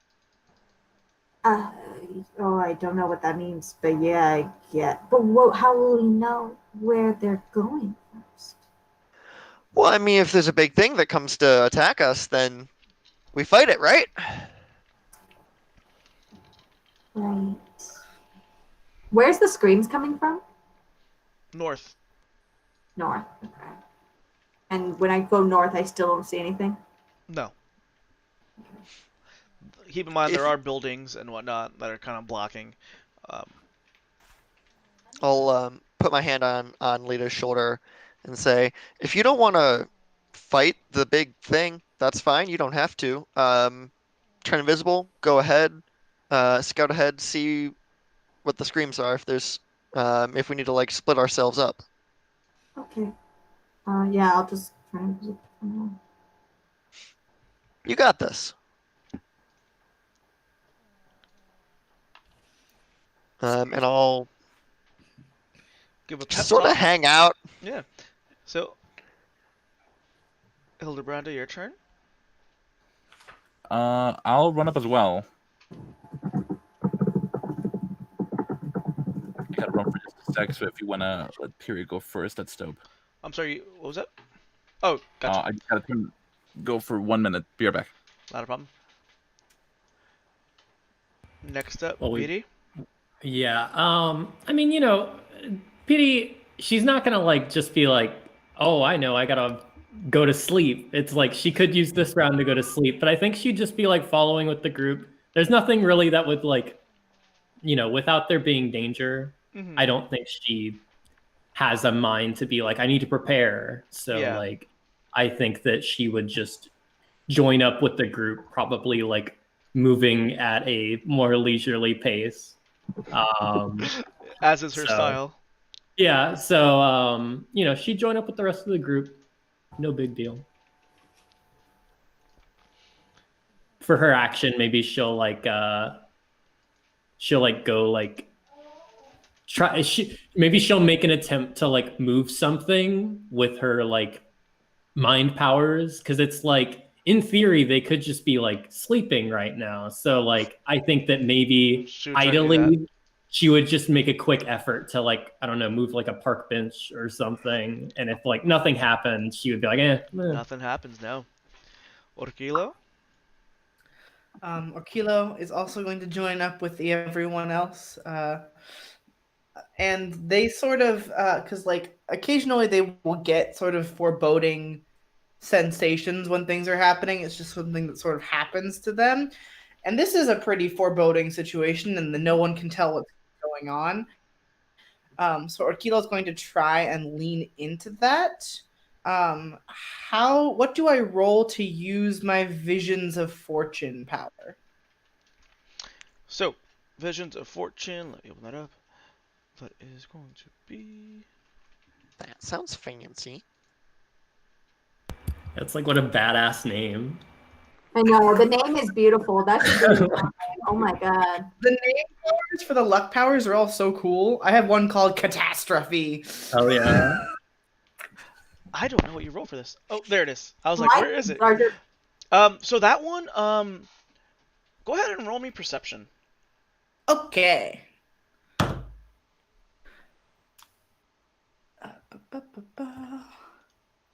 I want a cool name. All my stuff is illusion shit. It's just exactly what it is. 18.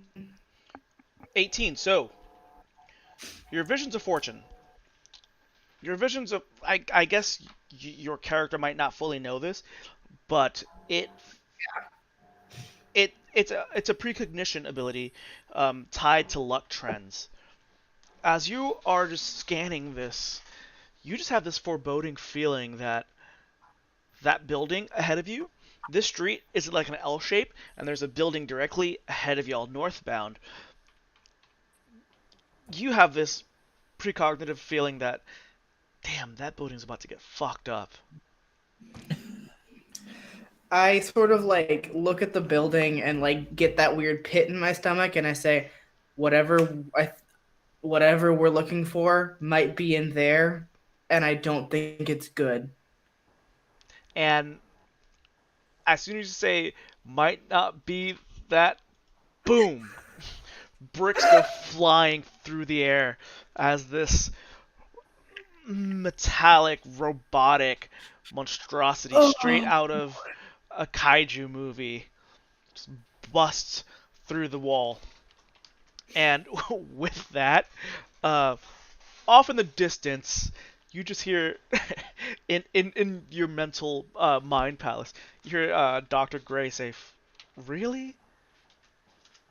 A giant robot?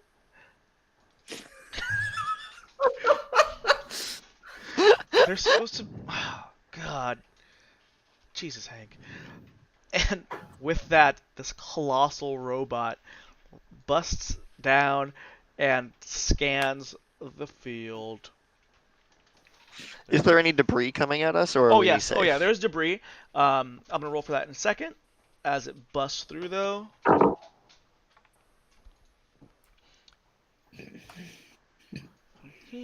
Gotcha. So everyone, give me a dodge check. Can I try and or no, because this is all my things are like standard Yeah. actions. I can't do don't- anything off my turn. Okay. I don't think you have any Darn. reactions. I don't Was this think dodge I you said? do. Yes, dodge. 17. 22. 14. 9. 18. And Lita, you said was 20, was Just 17. 17. Gotcha. So, Beatty, let's see. Oh, you know what? Dies immediately. You go ahead and roll me a fortitude check. Okay, 42. Oh, fuck. Do I need to do that as well? What was yours again? A 9. Oh, 9. Yes, definitely. 16 was what I ended up with. 16. Rowan really, All right. So Much Rowan better at really this skill. said, I these think we had homework today. these bricks, as this giant robot busts through the wall, bricks go flying. A brick just flies through the air and clocks Beardy in the head, Oh, knocking her out. shit. What can you do? Marcus, A lot of things. Marcus like sees this happen and gets distracted, and right to the gut, another brick just knocks you down. Oh, it feels so real. I need to And know how this room works. Marcus, Okay. you are going to be dazed, so you can only take a single standard action per turn. Okay. All right. And as this giant robot busts through the walls, it kind of scans along the grounds, um, and it stops on the 5 of you, and it says, "Heroes, prepare to die." As Does it feel to me? Orkilo even though- snorts in real life. Like, that was Orkilo snorting. I'm sorry, Bella, you're asking a question. Does it also stop on me? I'm invisible. You don't know that yet. Oh. You're not sure. So as it says, "Prepare to die," a red beam sweeps, and then I'm gonna need everyone to give me another dodge check. Even Puri? No. Unconscious This dodge. is Not period, no. Poor Nah. Fury. 19. Julio, I have the thing that says that I have under evasion 2, it says I have a circumstance bonus to avoid area effects. What does that mean?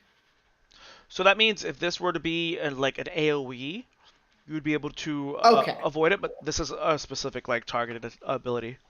Got it. Cool. That's 21 for me. 21. What else? 15. 15. 19. 19. 13. 13. All right. So 13 and 15. You are lit up. You feel that there's like a target on your back, and a little missile, like very tiny. You just see it launch out of this giant robot. Looks like it's straight out of Gundam, and this little missile flies towards you all, hitting you center mass. And luckily, you're not too hurt. You receive 1 bruise. 1 bruise counts as -1 to your toughness. Okay. So from here on out, toughness checks will receive 1 less. Okay. All right, and then Lita. So you've gone invisible. That was your reaction, right? Yes. So what are you trying? Um, You've got this giant bargain bin Gundam in front of you from the dollar store. Beast's wild dreams of giant robots, I guess. and they're looking at us, right? Yes. I would like to make an illusion. Go for it. What's your Um, illusion? I would like to run away from the group, invisible, first, and try to get as far away as possible. And then I would like to make an illusion of Globby. An illusion of Globby goes up. You can run away. Let me see. What's your run speed? My run speed is boop, boop, 60 feet. Yeah. 60 feet. So I'll do 60 feet, then I'll make the illusion, and then I'll yell. I'll try to do a Globby impression. Hey, my name's Globby. I'm also a hero. Really, as loud as I can. Maybe the loudest you will ever hear Lita yell. I'm over here. Don't throw missiles at them. I'm way cooler. I have a skull in me. Okay, then I'll run again because I can run after I make an action. Nailed it. Those who are conscious see Lita disappear, and in her place, Globby comes out, just running to the point where like you think that maybe Lita could turn into people. Rob, what are you doing here? I don't answer because I don't know that he's talking to me. Oh, I gotta hit next round on here. Ooh, okay. And Radiant. Oh yeah, I can call you all by your hero names now. The code names. Yeah. Okay, so Piri uses her powers when she's sleeping, right? Mhm. Yes. So is it okay that you're unconscious, or would you Probably. like to be conscious? I don't know the ruling on whether or not Julio knocking me unconscious with a brick counts as me falling asleep. But I would assume that yes, something tells me that was all part of some sort of plan to get my character asleep. So yeah, she's probably fine. She might be like bleeding from the head a little bit. She's probably fine. She's definitely got a concussion, but it's cool. You know, football players have Fine. it too. We'll get there. Footballers get Um, them. Football players get them all the time. Why not? Yeah. Probably fine, right? Marcus has definitely had a concussion or two before. Not something to brag about, but yeah, I hear you. Marcus will look around and say, okay, I think Lita ran ahead to check things out. We got this here, right? Looking at Yeah. All right, awesome. Sorry if I hurt your eyes. I can't always control how bright this is. Good. And Marcus will close their eyes and open them back up again. And they are glowing like a yellowish white. Your compute, that's so cool. You got Snap to work? Oh yeah. Oh, dope. And that's I so will cool. throw up a light construct of like a dome around Piri to protect her from any more errant bricks and or missiles. So your That's dome. really Just sick. you know what? Describe your light. What is your light colored like? What does it look like? Your hard light constructs. It's a bright like sun yellow, and he throws his hand out towards Piri, and from the ground this like glowing lattice sort of like builds up in a dome shape around her body. So enough room that she could like sit up if she came back to consciousness. So like smack her head around or Yeah. anything. But it's not too big.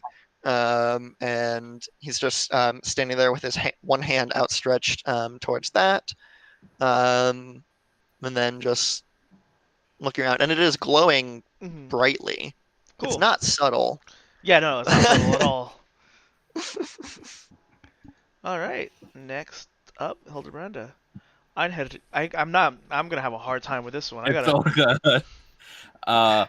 So we can take 2 standard actions per turn, right? So it's one move, one standard, and then a free action. Is a free action anything or? Talking stuff like that. Okay. So technically it's actually just one move, one standard, and then three actions exist. Okay, cool. All right, so I'm gonna. Talking's an action? Oh, lordy. No, talking's a free action. You're fine. Oh, thank you. Oh, Jesus. All right, so I think I'm gonna give like Masters like a playful punch in the arm. Good call, Captain, my captain. I think you got stuff locked down here. I'm gonna step forward as far as I can and activate Flame Shield. Yeah. Let's see your speed. You can go a pretty good distance. At least 30 feet, I feel. So yeah, how far forward do you want to go? As forward as I can. Gotcha. I want to make me the target. So yeah, you can move in 30 feet. If you know how to fly yet, you can do 60. Ooh, I'll hover. Yeah, I'll hover as much as I can. So describe your flame shield. How does that? What's that look like? How does it go on?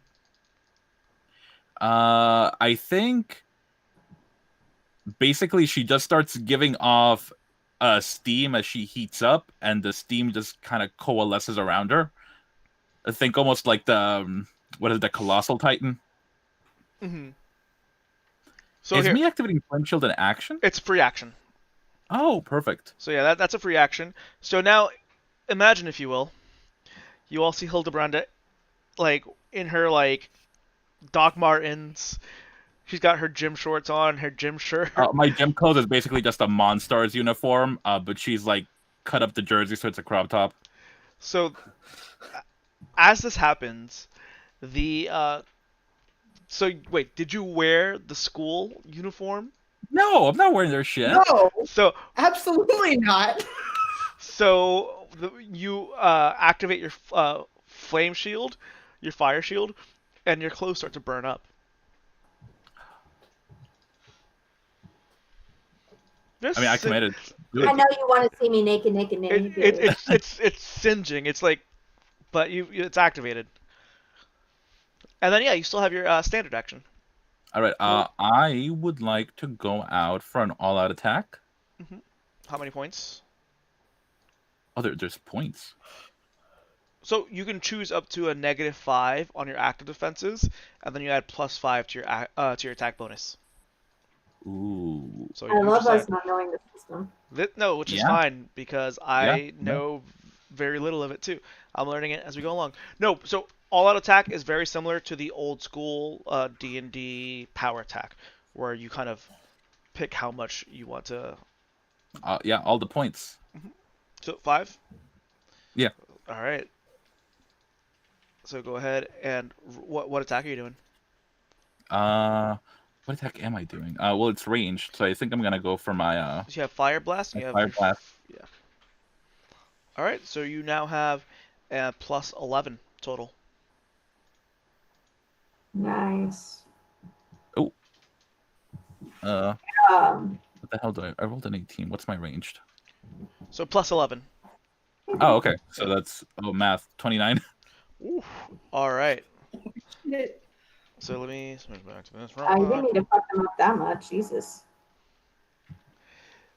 And that I believe was 2 dodge. Ooh, this thing has a low dodge. Oh yikes! Huge. All right. The big robot has no dog. You were telling me. And what was your what's the DC for that? Oh, Oh, I have it right. I'm sorry. I'm asking you. I'm looking straight at it. 23 is your 23. DC. All right. So, describe your fire And can I blast. tack on any of these additional like effects? Which ones are you looking at? Like disintegrate? So that's Is gonna that be like its own power, or is that like an effect of fire blast? so it's an alternate use of fire blast. So you can fire blast, or you can do disintegrate, or you can do fire burst, or you can warm it up, or yeah. So basically, you can just do one of these at a time. Okay, yeah, so it's fire blast. It would be like the same as disintegrate anyway. And I believe that is towards toughness. Yikes! All right. So this thing is hurt. So that is 10. That's 3 degrees of injury. Yeah, fire starter. Yeah. And 3 degrees. Let me look at my chart. It's pretty bad. I'll let you know in a second. Pretty Are you bad. suggesting I've turned this kaiju into 3 degrees of Kevin Bacon? Oof. That was way too quick, way too clever, way too fast. That was too fast, too furious. Powerful. I love you so much, Velvet. Have I told you I miss playing with you yet? I told you. So, the giant robot is staggered, has a -1 circumstance penalty to further checks against damage. If it's staggered again, it is incapacitated. So that was a big money move. Hell fucking yeah. Excuse my language. Sorry, baby. WT. And next up is T. So here, I'm sorry. Speaking of, Actually, Velvet, how do you? So you've done considerable damage to this giant robot. You've managed to stagger it, so you've kind of hit I'd say a pretty important part to its mechanics. How describe your attack? What's it look like, and how exactly where do you aim and whatnot? I think I want to aim for center mass because I don't get a lot of practice to like throw fireballs around, so it's not like my aim is impeccable. And I think I'm gonna rub my hands together like vigorously to make as much friction as I can. And then just make like a big, statue of Christ Jesus wants a hug, and then like make a thunderclap.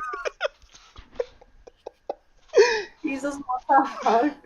Big statue of Christ Jesus wants a hug. So Yeah. as you I'm writing load that down. I know exactly. exactly. Yeah, right? You know what I mean? So as you cook this up, you release the fireball, and it flies towards this giant mecha. And as it hits center mass, you see it step back. The fireball is so hot that it's managed to start melting some of that metal. You see that like its arm hinges are a little off, and it seems like its chest plating is warping. So next up is in fact Sleepy. Sleepy. Sleep? P. So is Pity like asleep? Yes. Is that fair to say that she is asleep? This shit hit you in your head and clocked you so hard that like you fell asleep before you even hit the ground. Yeah, I was about to say, I think it's like instantaneous. Like as soon as the brick hits, she's like already like dreaming. And she's I think this is one of the first times that she's like ever actually been asleep while in danger. I think that like this doesn't happen often. She kind of like simulates it, I guess, by like watching scary movies and then going to sleep. But like this is the first time she's in any real danger.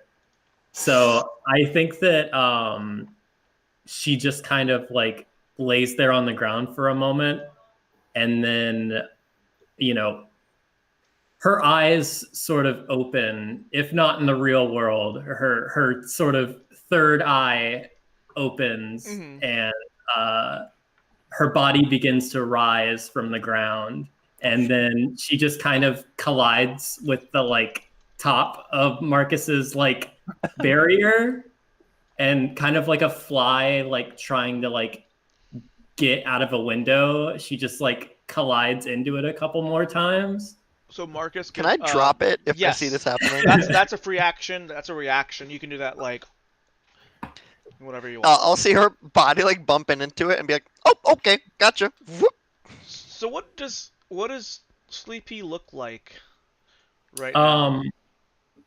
She's in her gym clothes, so that's not very heroic at all. But her body is just kind of like limply rising into the air, and then after a few moments, a sort of like egg-shaped barrier surrounds her, and unlike like Marcus's light-colored ones, hers are like more of like a purple sort of color to them, and she floats there for a moment, and then I think that since she had expected to like go to the gym, like from the sky, like a basketball hoop, like the entire like hoop and like stick like come and like The post, clatter onto the ground. Yeah.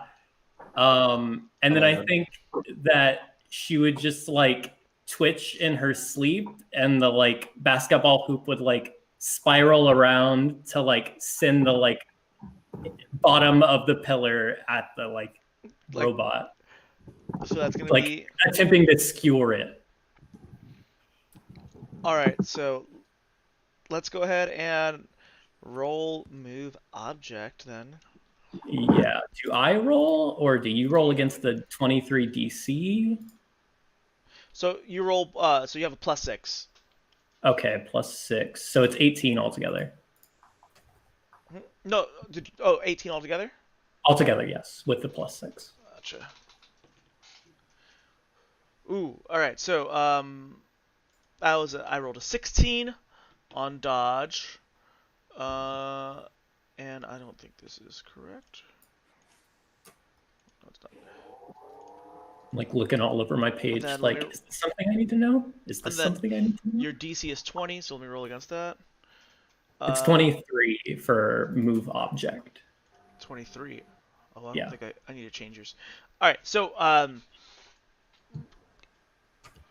this post, you just sleepily chuck it towards Yeah. the robot. Though it hits, you just manage to clip its shoulder. It doesn't seem to be bothered by it at all. Yeah, I think that she's probably not the like most like accurate or anything like that. Mm-hmm. But you know, she seems pleased. She like smiles a little bit in her sleep. She All just right. continues to hover there. Ambria? Uh,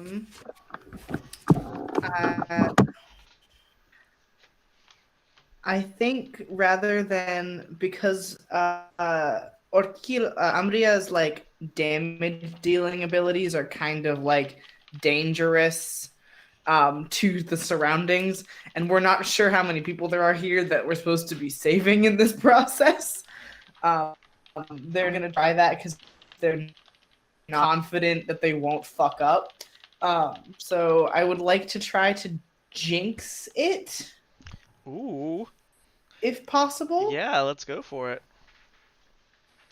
So Jinx. Do I roll or do you roll against my DC? Your Jinx. Let me read how it works real quick just to make sure I get it right. Okay. I believe jinxing, that is a will save. Now, here's the thing I am unsure of. This thing... Oh. Alright, so this thing is immune to will saves, so I don't think Okay. it can do that. I don't think you can jinx it. Okay. Yeah, no. But, I mean, if you want to try it anyway, or if you... try. I will let you... If you want to try something else, you can. Or if you just want to say that you tried that and it just didn't work, that's fine too. I think they would try that and have it not work, because like Orquilo's first reaction in like not necessarily combat, but when like things are going wrong for them in real life and someone's causing them problems, their first go-to is to like look at that person and like fuck them up a little bit and like watch them like trip and spill their lunch tray or something. So that would be their first like thought would be to try that, and it just doesn't work. So it does not work. You would try, but it doesn't seem to take any effect. Next up is the giant robot. So this giant robot just had a basketball pole chucked at it, a fireball, and then some weird teenager stare it down. The robot took a goth stare to the chest, and also a giant. It was super effective. Massive damage. And a giant flying person just like yell at him from a distance. And this robot is feeling some kind of way because it hurts inside to be yelled at like that. Also the fire. Yeah, the fire. So this robot moves forward, and its hand does like a Inspector Gadget, like as the hand shoots forward to grab. There's 4 of you it could grab right now because one of you ran away. What about Glob? Yeah, will he try to? Can I do a persuasion? Can I do a persuasion or something to we shall see. But Marcus Masters, Give me Oh a my. dodge check. You keep making me roll dodge. It's not my best one. Actually, I'm I'm sorry. You're so. right. You're right. I don't think it's dodge. It works for me. Which one does grabs go against? Huh. I'm not sure what grabs go against. Let me look this up real quick. Roll for For him. now, let's say Parry? yes, parry. That sounds about right. Thank you. Much better than my dodge. Ron's like, I only want to roll things I'm good at. First of That is a all. 14. I mean, they are my favorite things to roll. So as you attempt to parry, this hand just like widens around you and clamps down on you. Oh Oh, no. okay. We're going for a ride. Oh no, no, no. And the hand just Okay. juts back. So that is the robot's turn. Redacted. Okay. Can I roll like a persuasion or something or deception to make the robot think that I am real and I am a hero? Attempt it, yeah. And that okay, great. Thank you so much. You can Gracious always DM. try. What if I said Well, no? What if I said no? what if I said here's the thought. The episode is actually called What If I Said No? What if I said no? What if I said no? It was like, Um, nah. I didn't do great. I got a 5, and I have a 0 for both deception and persuasion because Lita isn't those things. Rippity doo dah. Yeah, I guess that's all I can do because I don't know. I'll run back. I feel bad. I'm gonna go run back. You're 'cause gonna it's run always- back. I'm gonna run back and bring my illusion with me. Well, we're going to. I'm still Globby, the glob glob person. My powers are unknown to me because I Aw. genuinely don't know Globby's powers. I genuinely just don't know Globby's powers. I am a threat and I am a hero that should be attacked by a robot. Marcus, Radiant's turn. Um, You are in the grasps of this robot as it has you indeed. clasped tight. If you'd like to break out, I'll need a strength check. You can either Would that be my action to do so? yes, Um, you can try to still do something while you're grabbed. yes, may I still try to attack it? Oh yeah. All right. Seeing that I'm picked up, I'll like wrench an arm like up out of the hand, and aiming towards the like shoulder area of the arm that's holding me near where Hildebranda melted some of it. I will. My hand glows like a very bright, like yellowish shine, and I throw it forward, and this bolt of light streaks out and blasts into the maybe blasts into the shoulder. Let me roll an attack Yeah, roll for it. roll for it. +8. Let me grab my glasses. And I if did you a cool have- thing with my eyes, but now I can't see. So, Does it not work with your glasses? I mean, it just doesn't look as cool. I got a 26 to hit. Nice. Very Holy nice. shit. Ooh, that hits. All right, and your DC. 23. All those laps are finally paying off. 20 miles. Good.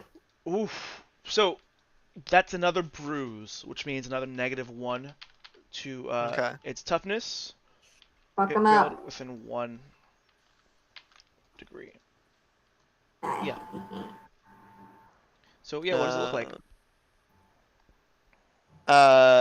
It so like rockets out of the hand, and it's not a heat thing. It is like a pure, brilliant concussive force that rocks into the shoulder and dents the carapace of this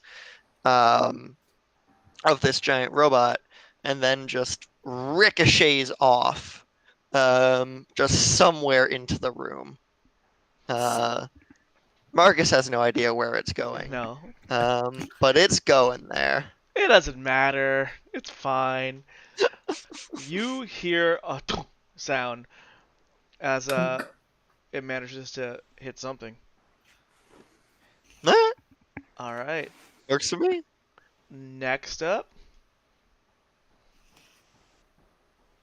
My face as I'm like thinking of trying to say it. You want to just call me and I'll say it. Velvet. You're fine. Einherjar. Actually, before I go, I have a really important question for Yes. Piri. When you Of manifested your basketball hoop, perchance, did you also bring in a ball? I think that's like very like on brand. So like yes, I think that like you know, at the exact same rate as Isaac Newton taught us, a basketball fell alongside the basketball hoop at the exact same like velocity. The only difference is the basketball hit the ground, but the like hoop got like Oh my god. recent. Oh my god. So yeah, there's a As we're ball going hanging out. at the same turn. Piri, could I implore of you to ball me? Yeah, ball is life. my Ball is friend. life. Oh, life, my friend. Oh my god. With whatever remains of my turn, I would like to dunk the mecha. Like with a fireball? Are you gonna fireball the basketball? I'm going to fly over and dunk a flaming basketball into the mech, Julio. Let's go for it. Did you want to do it all out? Oh, always. Okay. From now on, just assume every attack I do is all All out +5. Gotcha. So that'll be roll me a fire blast +11. That's a natty 20. Ooh, a natty 20 adds +5 to your rank. Oh my math, Julio. All right. 33? So, how do you take the thing out? Yeah. You know, oh my god, why can't I remember the song? Channeling my best anime Space Jam life. After Piri balls me, I would like to just zoom over as close as I can. And since I provided myself a great, ring in which to swoosh, I'll just dunk it. Come on and slam. And welcome Yes. to the jam.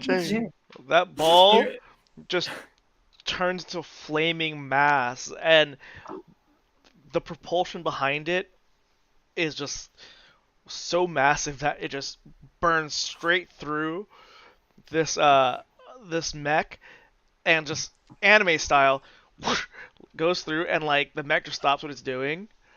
It drops Marcus, and then like seconds later, it just blows up. As it blows up, so does the scenario, the image around you, as you all return to the danger room. Marcus creates like a little ramp to slide down so that they don't just like crash into the ground. Oh yeah. As you do that, as you all recover, Dr. Gray, Dr. McCoy, and Forge all step down from the observation room, and you hear Beast clap. Dr. McCoy clapping his like furry paws together. Like, I thought Do you about get it, and then I'm like, that? wait, what does that sound like? Like, pop, pop, pop.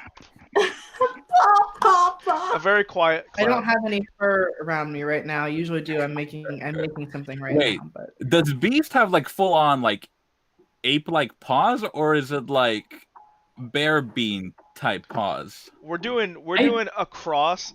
This, I don't know if I described it. So this beast is definitely a cross between a gorilla, a cat, and a bear, all in one. Ow. Okay.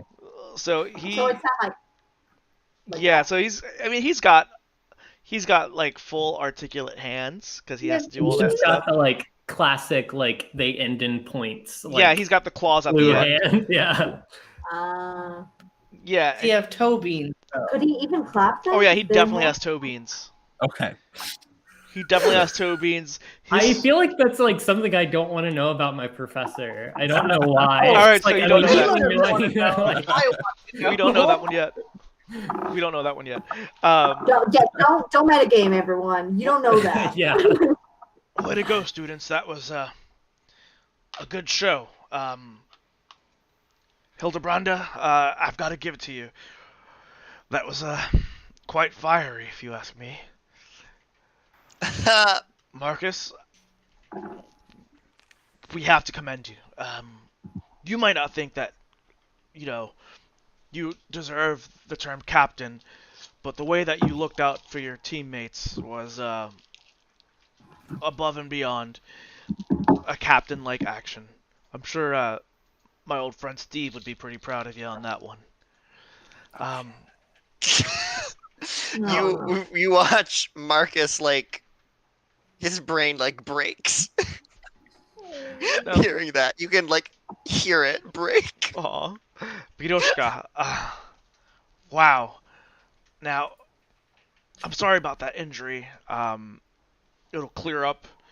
You might have a headache from it, but besides that, no scarring, no brain damage, hopefully. But wow, your ability is surprising. That basketball hoop, that we had nothing to do with that. I think that she is listening, but I think that she has not woken back up. I think it's I don't think he would be no.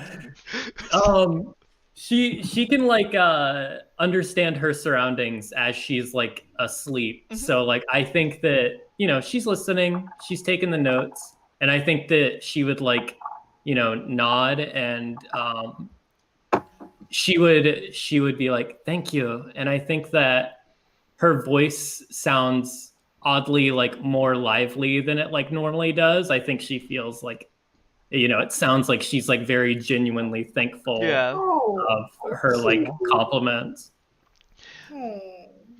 Beast then looks over at Orkilo and Lita. Well, you two. While Lita, while your ability to obfuscate yourself and create a distraction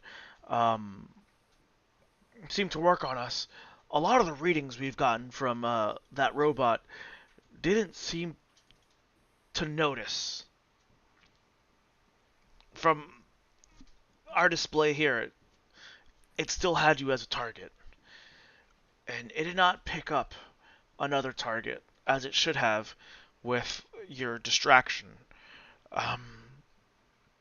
Now, I feel like this is something we can work towards, but for now, I think we found a weakness for you. You watch Lita completely melt. She just is like, No. Orkilo is going to step in front of her because they're mad. Well, Dr. Gray chimes in, and she says, "Well, Lita, don't feel discouraged. There's no brain to affect in these robots and in these machines. That too is considered a weakness of mine. I cannot control what is not there. So I found other ways." And as she says that, she kind of levitates herself to affect these sorts of things. And perhaps by working together, we can figure something else out for you too. Does that sound fair? I'm sorry. There's nothing to be sorry about. Not at all. And Beast carries on to Orkilo. Well, we noticed that you seem to have known that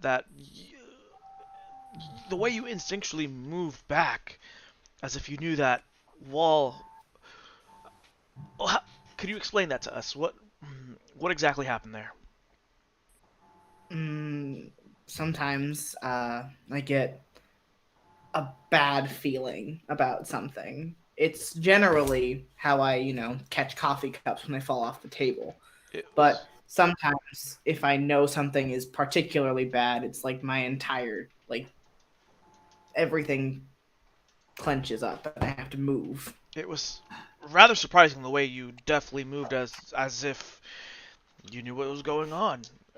I commend you on that. But there was something that kind of befuddled us. You just stood there at one point, almost as if you were staring down, death. This massive robot's in front of you, and you just stared at it. What was that about?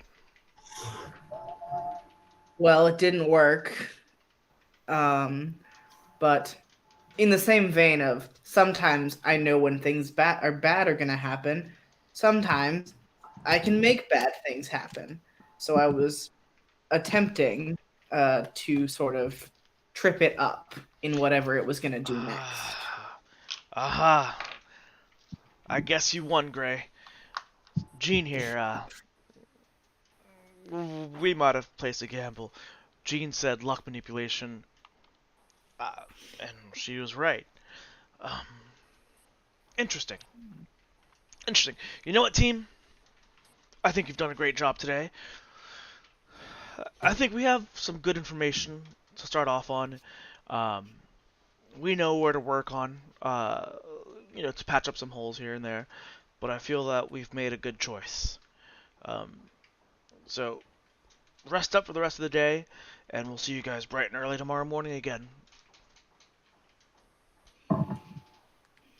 Sounds good. Yeah? Any questions? When do we do this again? Do this? Oh, tomorrow. Every day. Perfect. We're gonna have you in tip-top fighting order as soon as we can. Do the gym uniforms come in black? I might consider actually wearing one next time.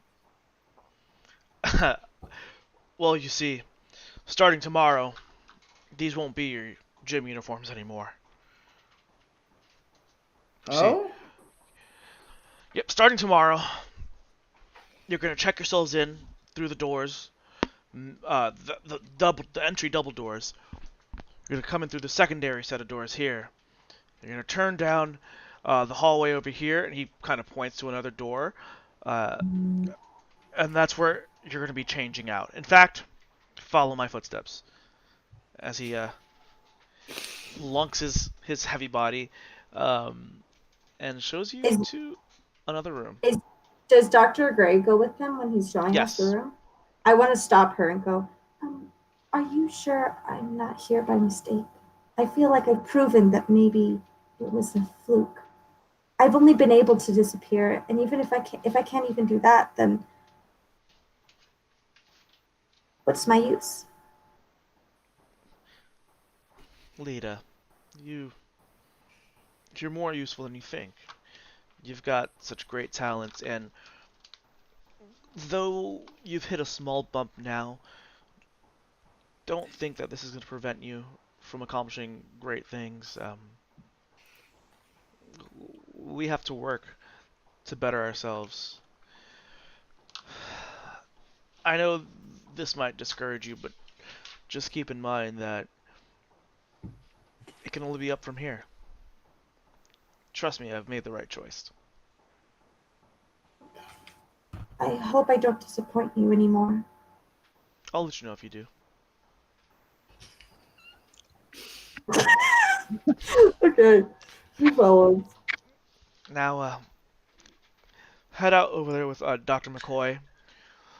Forge and I have to work on something else. So, Hank walks you to a separate room. This is more in line with a locker room. There are showers in here. You've got lockers, and each locker now has your code name on them. Is it written, or is it digital, or is it physical? Physical. I'm just curious as to wow, that's a quick turnover. It's physical. It's engraved. That's wow. badass. Yeah. We only fought that robot for 6 minutes. Hell yeah. Sikorsky works quickly. Damn, feels permanent as hell. What the fuck? So you've got there's rows of lockers in the middle. I'm sorry, on the sides. There's walls of lockers, and then yours are directly in the middle. There are 5 lockers at center. In the center, well, starting from left, Lita, there is a locker that says redacted. I go in. So when you open your locker, there is the Filipino flag engraved on the back of the door. Inside, hanging from the door, there are 2 hooks. There is a set of sticks hanging there. Sikorsky enters. It's like, well, Lita, you see, yes, I do work kind of quick. What else could I do? I'm an alien in a metallic dragonfly body. And, well, fabrication is just one of the many things I enjoy doing. Given your heritage, I figured maybe, this is something you might like to see. These are eskrima sticks. One of the Philippines' most dangerous martial arts. You might not know much about it now, but I figure we can plug you into the Matrix and you'll learn. He says that with such deadpan like seriousness, where you're just like not sure if he's like fucking with you or not. Lee doesn't care. I would like that very much. Now, along the actual like inside the locker, there is an outfit for you. Ooh, yeah. And we are going for the New Mutants black, like dark blue / almost black and yellow look. Next up is Piroshka. Your locker says Sleepy. Perfect. You open I don't think she's woken up, so I think that she's just kind of like hovering about. She's not really ever like done this anywhere that isn't like a her room. So like it's nice to just be able to get out and float about. Are you And floating in your egg or just? she's turned the egg off. She has like no, So is it a it's physical able to egg, just, or like, is it just more like a it's just like a spectral? barrier. Yeah, it's like more like translucent spectral but she opens up her locker as best as she can. So I think it takes her a few moments with you the just place your hand right on it, and then let's go. it pops open. And as soon as it opens up, it's a Hungarian flag engraved on the inside. And then there is your outfit. Hell yeah. She pulls it up out of the closet and she's already like looking for a good place to change because she's not with it on the gym shorts. She's just not a part of the gym shorts. She's not with it on the gym shorts. All right. Einheria. Hey, got it. Yep. Yes. So, the stop, Bella. I see you laughing. So there's an engraving, and you place your hot hand on there. It opens up. A Colombian flag. And what else?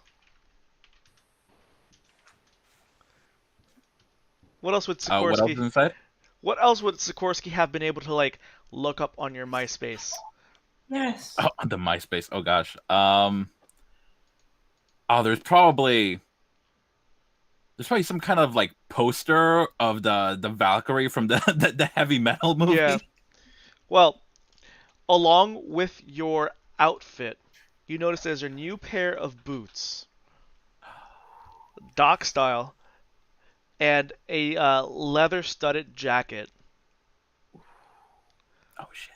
Sikorsky says, Nice. "We've clocked your style in far in advance. You've been here long enough for us to get a feel for the things you like, and I think you might like this one. It's flame-proof." Enjoy it. I'm gonna hold out a fist for a pound. You just He like can just like headbutt my you just fist. like I don't know. headbutts here. Yeah. Yeah, there you go. Radiant. Yeah. Boom, right there in big letters. When you open up your locker, there is not an American flag in there.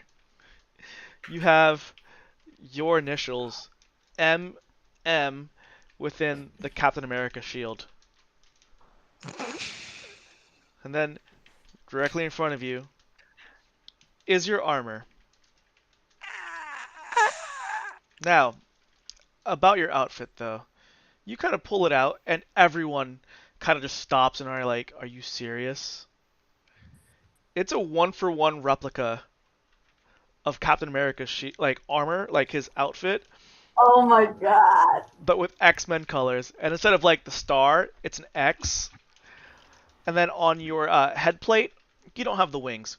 We don't need the wings. At the center of the head plate, where the A normally is, you have what appears to be like a like diamond crystal focus for your light abilities. Another thing, though, Ooh. there are visors built into it because you don't happen to have any immunity to your blinding abilities. So No. Mhm. Nice new Marcus just starts uniform. putting that on. of course, you kind of have to. Sikorsky Yeah. chimes in. He's like, "Mm-hmm, mm-hmm. I thought you'd like that. I thought you'd Yeah. like that." Thank you. And Orkilo, Amria, right there on the locker is Amria. Place your hand on there, and it opens up. What does your locker have? What's the engraving? Uh, it probably is the flag of the Romani diaspora. So there, it's blue and green Green. with a red like wheel around the middle. But if it's just in black and white, then it's just the like really intricate like wheel in the middle. Oh no, we're going full color. Oh, cool. Then yeah, It's it's like blue engraved and and then green like with a filled red in. wheel. Yeah, in Yeah. there. Besides your new outfit, you have a new cane. Sikorsky, like, go ahead, give it a try. He does. Sikorsky does like the Shaquille O'Neal gif, like, Orkila will switch their like cane to their other hand, grab the new cane, and then like set the old one aside. so about this cane. There are some tricks involved. I'm sure you'll notice it's perfectly weighted for you. It's lovely, yes. Now the handle. So describe the handle. What would you like the handle to look like? It's like a crutch grip. No, rather a derby grip, not a crutch grip. So it's it like it has a little curve to it. I can actually grab mine and show you. 1 second. Sure. Oh, I dropped my glasses. No. Where?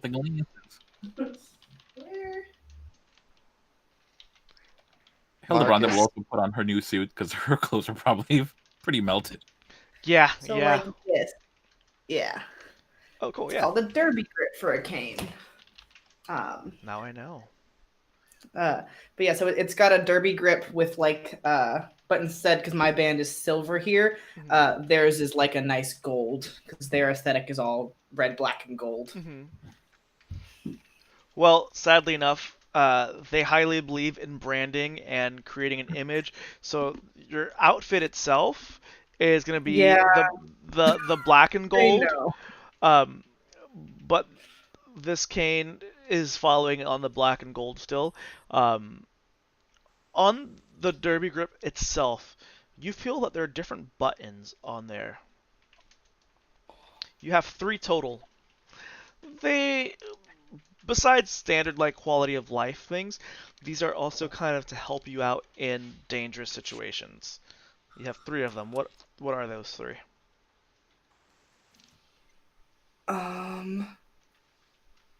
Can one of them be a sword? So Sikorsky says, give it a nice pull. Hold the first button, give it a pull, and as you do that, uh, you unsheath it, and it is in fact a sword. That's so cool. So you have two more. I have to think of things. Gun and bigger gun. Gun and bigger gun. The classic triad. Sword, gun, and bigger gun. Alternatively, cane taser. Alternatively, Don't you dare say gun hammer. I'm kidding. It can be a gun hammer. oh, you're on the side, but now you're not. You stinker. I was gonna say you pull up the gate and it's a tiny little dagger, a baby dagger. It's You a were gonna say it's a smaller cane. it's a gun sword that shoots guns, not swords. I think I want one of them to be like it when you hit it, like the base opens up into like almost like spider legs, or like Oh wow.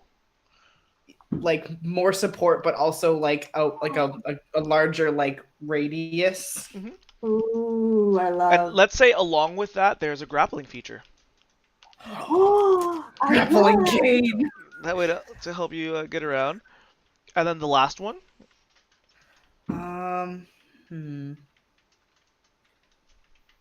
Can it be like a pogo stick? Sure. Like, can it launch me into the air if I bonk it on the ground? Oh my Sure, god, yeah. that's so good. You're making So moon. let's say this. I want This staff I or want this this. cane. Sikorsky is walking you through. You have 3 buttons. One button disengages the sheath, so the lock mechanism, so you can unsheath it. When you unsheath, the sword is not a metal blade. It seems to be some sort of like electro force blade of some sort. When you resheath it, the second button takes the sheath and almost like breaks it up into multiple pieces to almost like a spider-leg configuration that also is able to shoot out as a grappling hook. The third configuration, the third button, when you press it, it expels that force of the blade through the bottom of the sheath to give you some leaping capabilities, to give you some more movement. Orkilo doesn't really emote very much. Like they're not a super emotive person, but they're smiling and like trying not to be super like excited about it. But like this is a really nice cane and it's very exciting.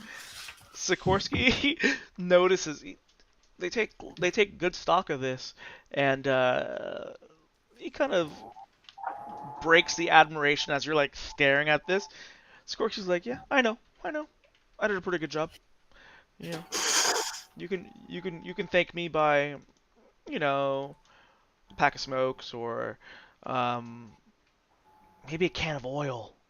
Ooh yeah, motor oil. Anyway, welcome to the team, y'all. If I could asking say, I these think you look. literal children for cigarettes. He's an alien in a robotic. It's 2004. It was a different time. He's an alien. Orkilo has cigarettes. First off, you Orkilo's can't even buy. off in 2004. You can't even buy cigarettes at 18 anymore. Ugh, what a sad world. But anyway, yeah, he's a robot. He's an alien in like a dragonfly robot. So simple things. Well, you know what? I'm glad to have helped you guys build these and make these for you, fabricate these for you. And from the looks of it, you all seem to like it. I'm glad that makes me feel something. Well, good luck, y'all. I'll see you next time. Sikorsky again flies away and goes into his little dormitory in the danger room. Beast gathers you all. Those who've put on your outfits, he asks you feel free to spend some time in the danger room to break them in, but do not by any circumstances leave and walk any of the grounds or anywhere without us approving of it. Good to know. Do I make myself clear? Perushka Yes, sir. All right. Well, if you'd like to spend some time training here, feel free to. It's time for my daily nap. So, after he leaves after a few hours. If you guys want to just mess around in here, you can. But around evening time, well, the lunch bell rings. You guys all head out to lunch. And as you guys head into the main... Julio, real quick. Mhm. Before we all leave the locker room, I'm going to lag behind. Make sure I'm the last one. I'm going to take out the Sharpie that I left in like my old leather jacket. And I'm going to write Captain right above Radiant on the fucking nerd locker. Oh. But in like graffiti letters, so he doesn't think it's because I like him or something. Oh man, just wild style Captain on there. Oh, that's so Brandon cute. does like Marcus. Oh. No. That's so sweet. Hildebrand is to Sundray. That's so sweet. Cute. So yeah, after that, once you all head back into the main foyer of the Xavier Institute, you pass by the TV room, and a lot of the students are all kind of like gathered around. You see Glob sitting at the center of the sofa, the main couch there, and this guy's obviously pretty big, but he's squeezed in between people as they're all just like huddled very closely around the TV. Everyone's quiet. It seems definitely quiet in here. There's something going on. As they're watching, you all kind of walk past this room, do a double take, and you kind of lean back in, and it's the news. It seems that there are multiple things going on at once. Obviously, that's the way the world works.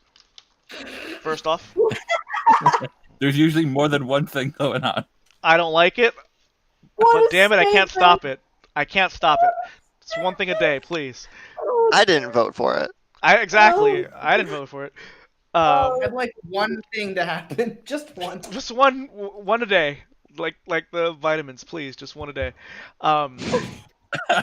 While everyone's watching TV, the main image is a riot that's broken along the streets in Washington, D.C. Seems like there are people picketing outside of the White House. The ticker on the bottom says anti-mutant sentiments rising. It cuts to the president, George W. Bush, and he says, "Today, I am doing what is best for America. To the mutants of America, I'm sorry, but I've just signed an executive order. The Mutant Registration Act will begin in 2 weeks. The streets, it cuts back out to the streets as there are people picketing with signs that say no more mutants. There are signs that are just vile anti-mutant sentiments. It also cuts to images of Tony Stark and Bolivar Trask's handshake. They cut to their reactions. Tony Stark says, and again, remember, this is an older Tony Stark, white hair. He's got the, dumb look. I hate Tony Stark. So he's not a daddy. Is what you're saying. I mean, he's a daddy if you think like Mitt Romney's a daddy. Oh, okay. Yeah, to that. Yeah, exactly. Ugh. Eesh. But he's just. Julio, I think I have to leave. My mom. My mom's all I gotta What's go. she saying? Mitt Romney's a daddy? Mom, No, can you I'm pick me up? saying- They called Mitt Romney a daddy. I'm saying to the crowd of people who think, I think it exists out there. I think there are people who are like, I wouldn't twist your words, Julio. I would never say you think Mitt Romney's a daddy. You know that. Anyway, I'm nobody telling clip every- this. I'm shutting it down. Don't you dare move to clip. I see you. I see you. Anyway, Tony Stark is on screen wearing his dumb aviator glasses, and he has a cigar hanging out of his mouth. He says, "You know what? I think this is the best thing we can do for our people here in America. There's no way we could let these mutant people run around causing catastrophes like this." Bolivar Trask enters the image. These guys are having drinks. They're like celebrating. It's like popping bottles. Like this is a huge win for them, which it, to be fair, is because there are government contracts on the line. Bolivar Trask chimes in. He's like, "America, we've made the right choice. We're gonna make it safer for you, our children, everyone. So be a better America, starting in 2 weeks." As everyone's huddled around, the kids are visibly shaken. The younger kids are shaken. Even Glob, you see him like his paraffin is like wearing down. He's just sweating it off. Jean Grey enters the room and the TV instantly turns off. Just, "Children, to your dorms, please. We'll be meeting after dinner for a talk." And with that, she leaves the room, and all the students just look so sad. But almost as if by some other means, everyone just gets up and follows her words. Everyone returns back to their dorms, as do the 5 of you. So, we're going to end it on that note. The Mutant Registration Act was signed as an executive order by the President, George W. Bush, of 2004. George W. Bush, 2004 fame. Yeah, of 2004. I just gotta say, before somebody comes in, is like, "Why's it gotta be Bush?" It's like, well, because in 2004 he was the president, right? He was the president. Like, I'm just saying, I'm not. I don't know if you If remember, Obama but was the president in 2004, I'd make it Obama too. I don't give a fuck.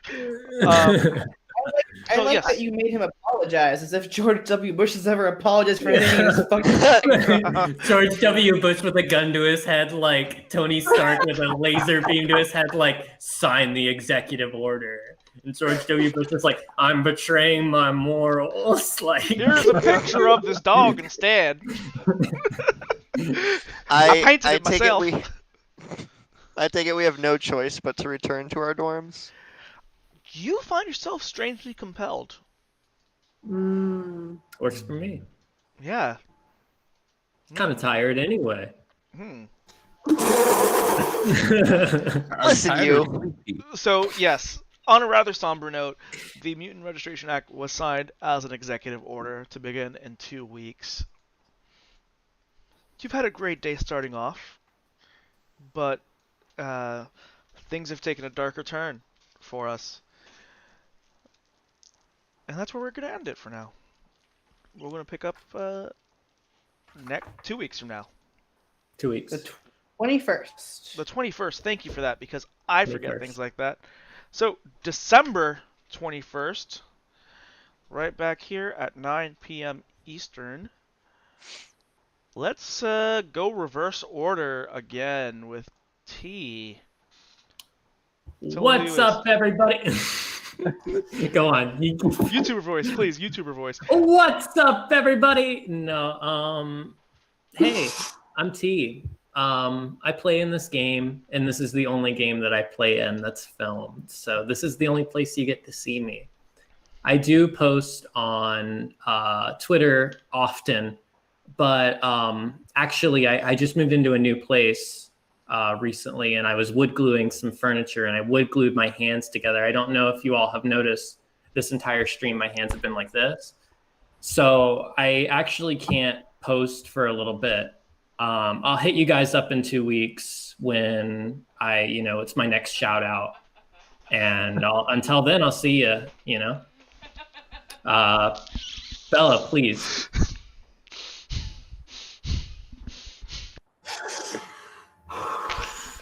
It's a damn shame, that this is the only game that T is in streamed. It's just really a shame. I have to stick to that one.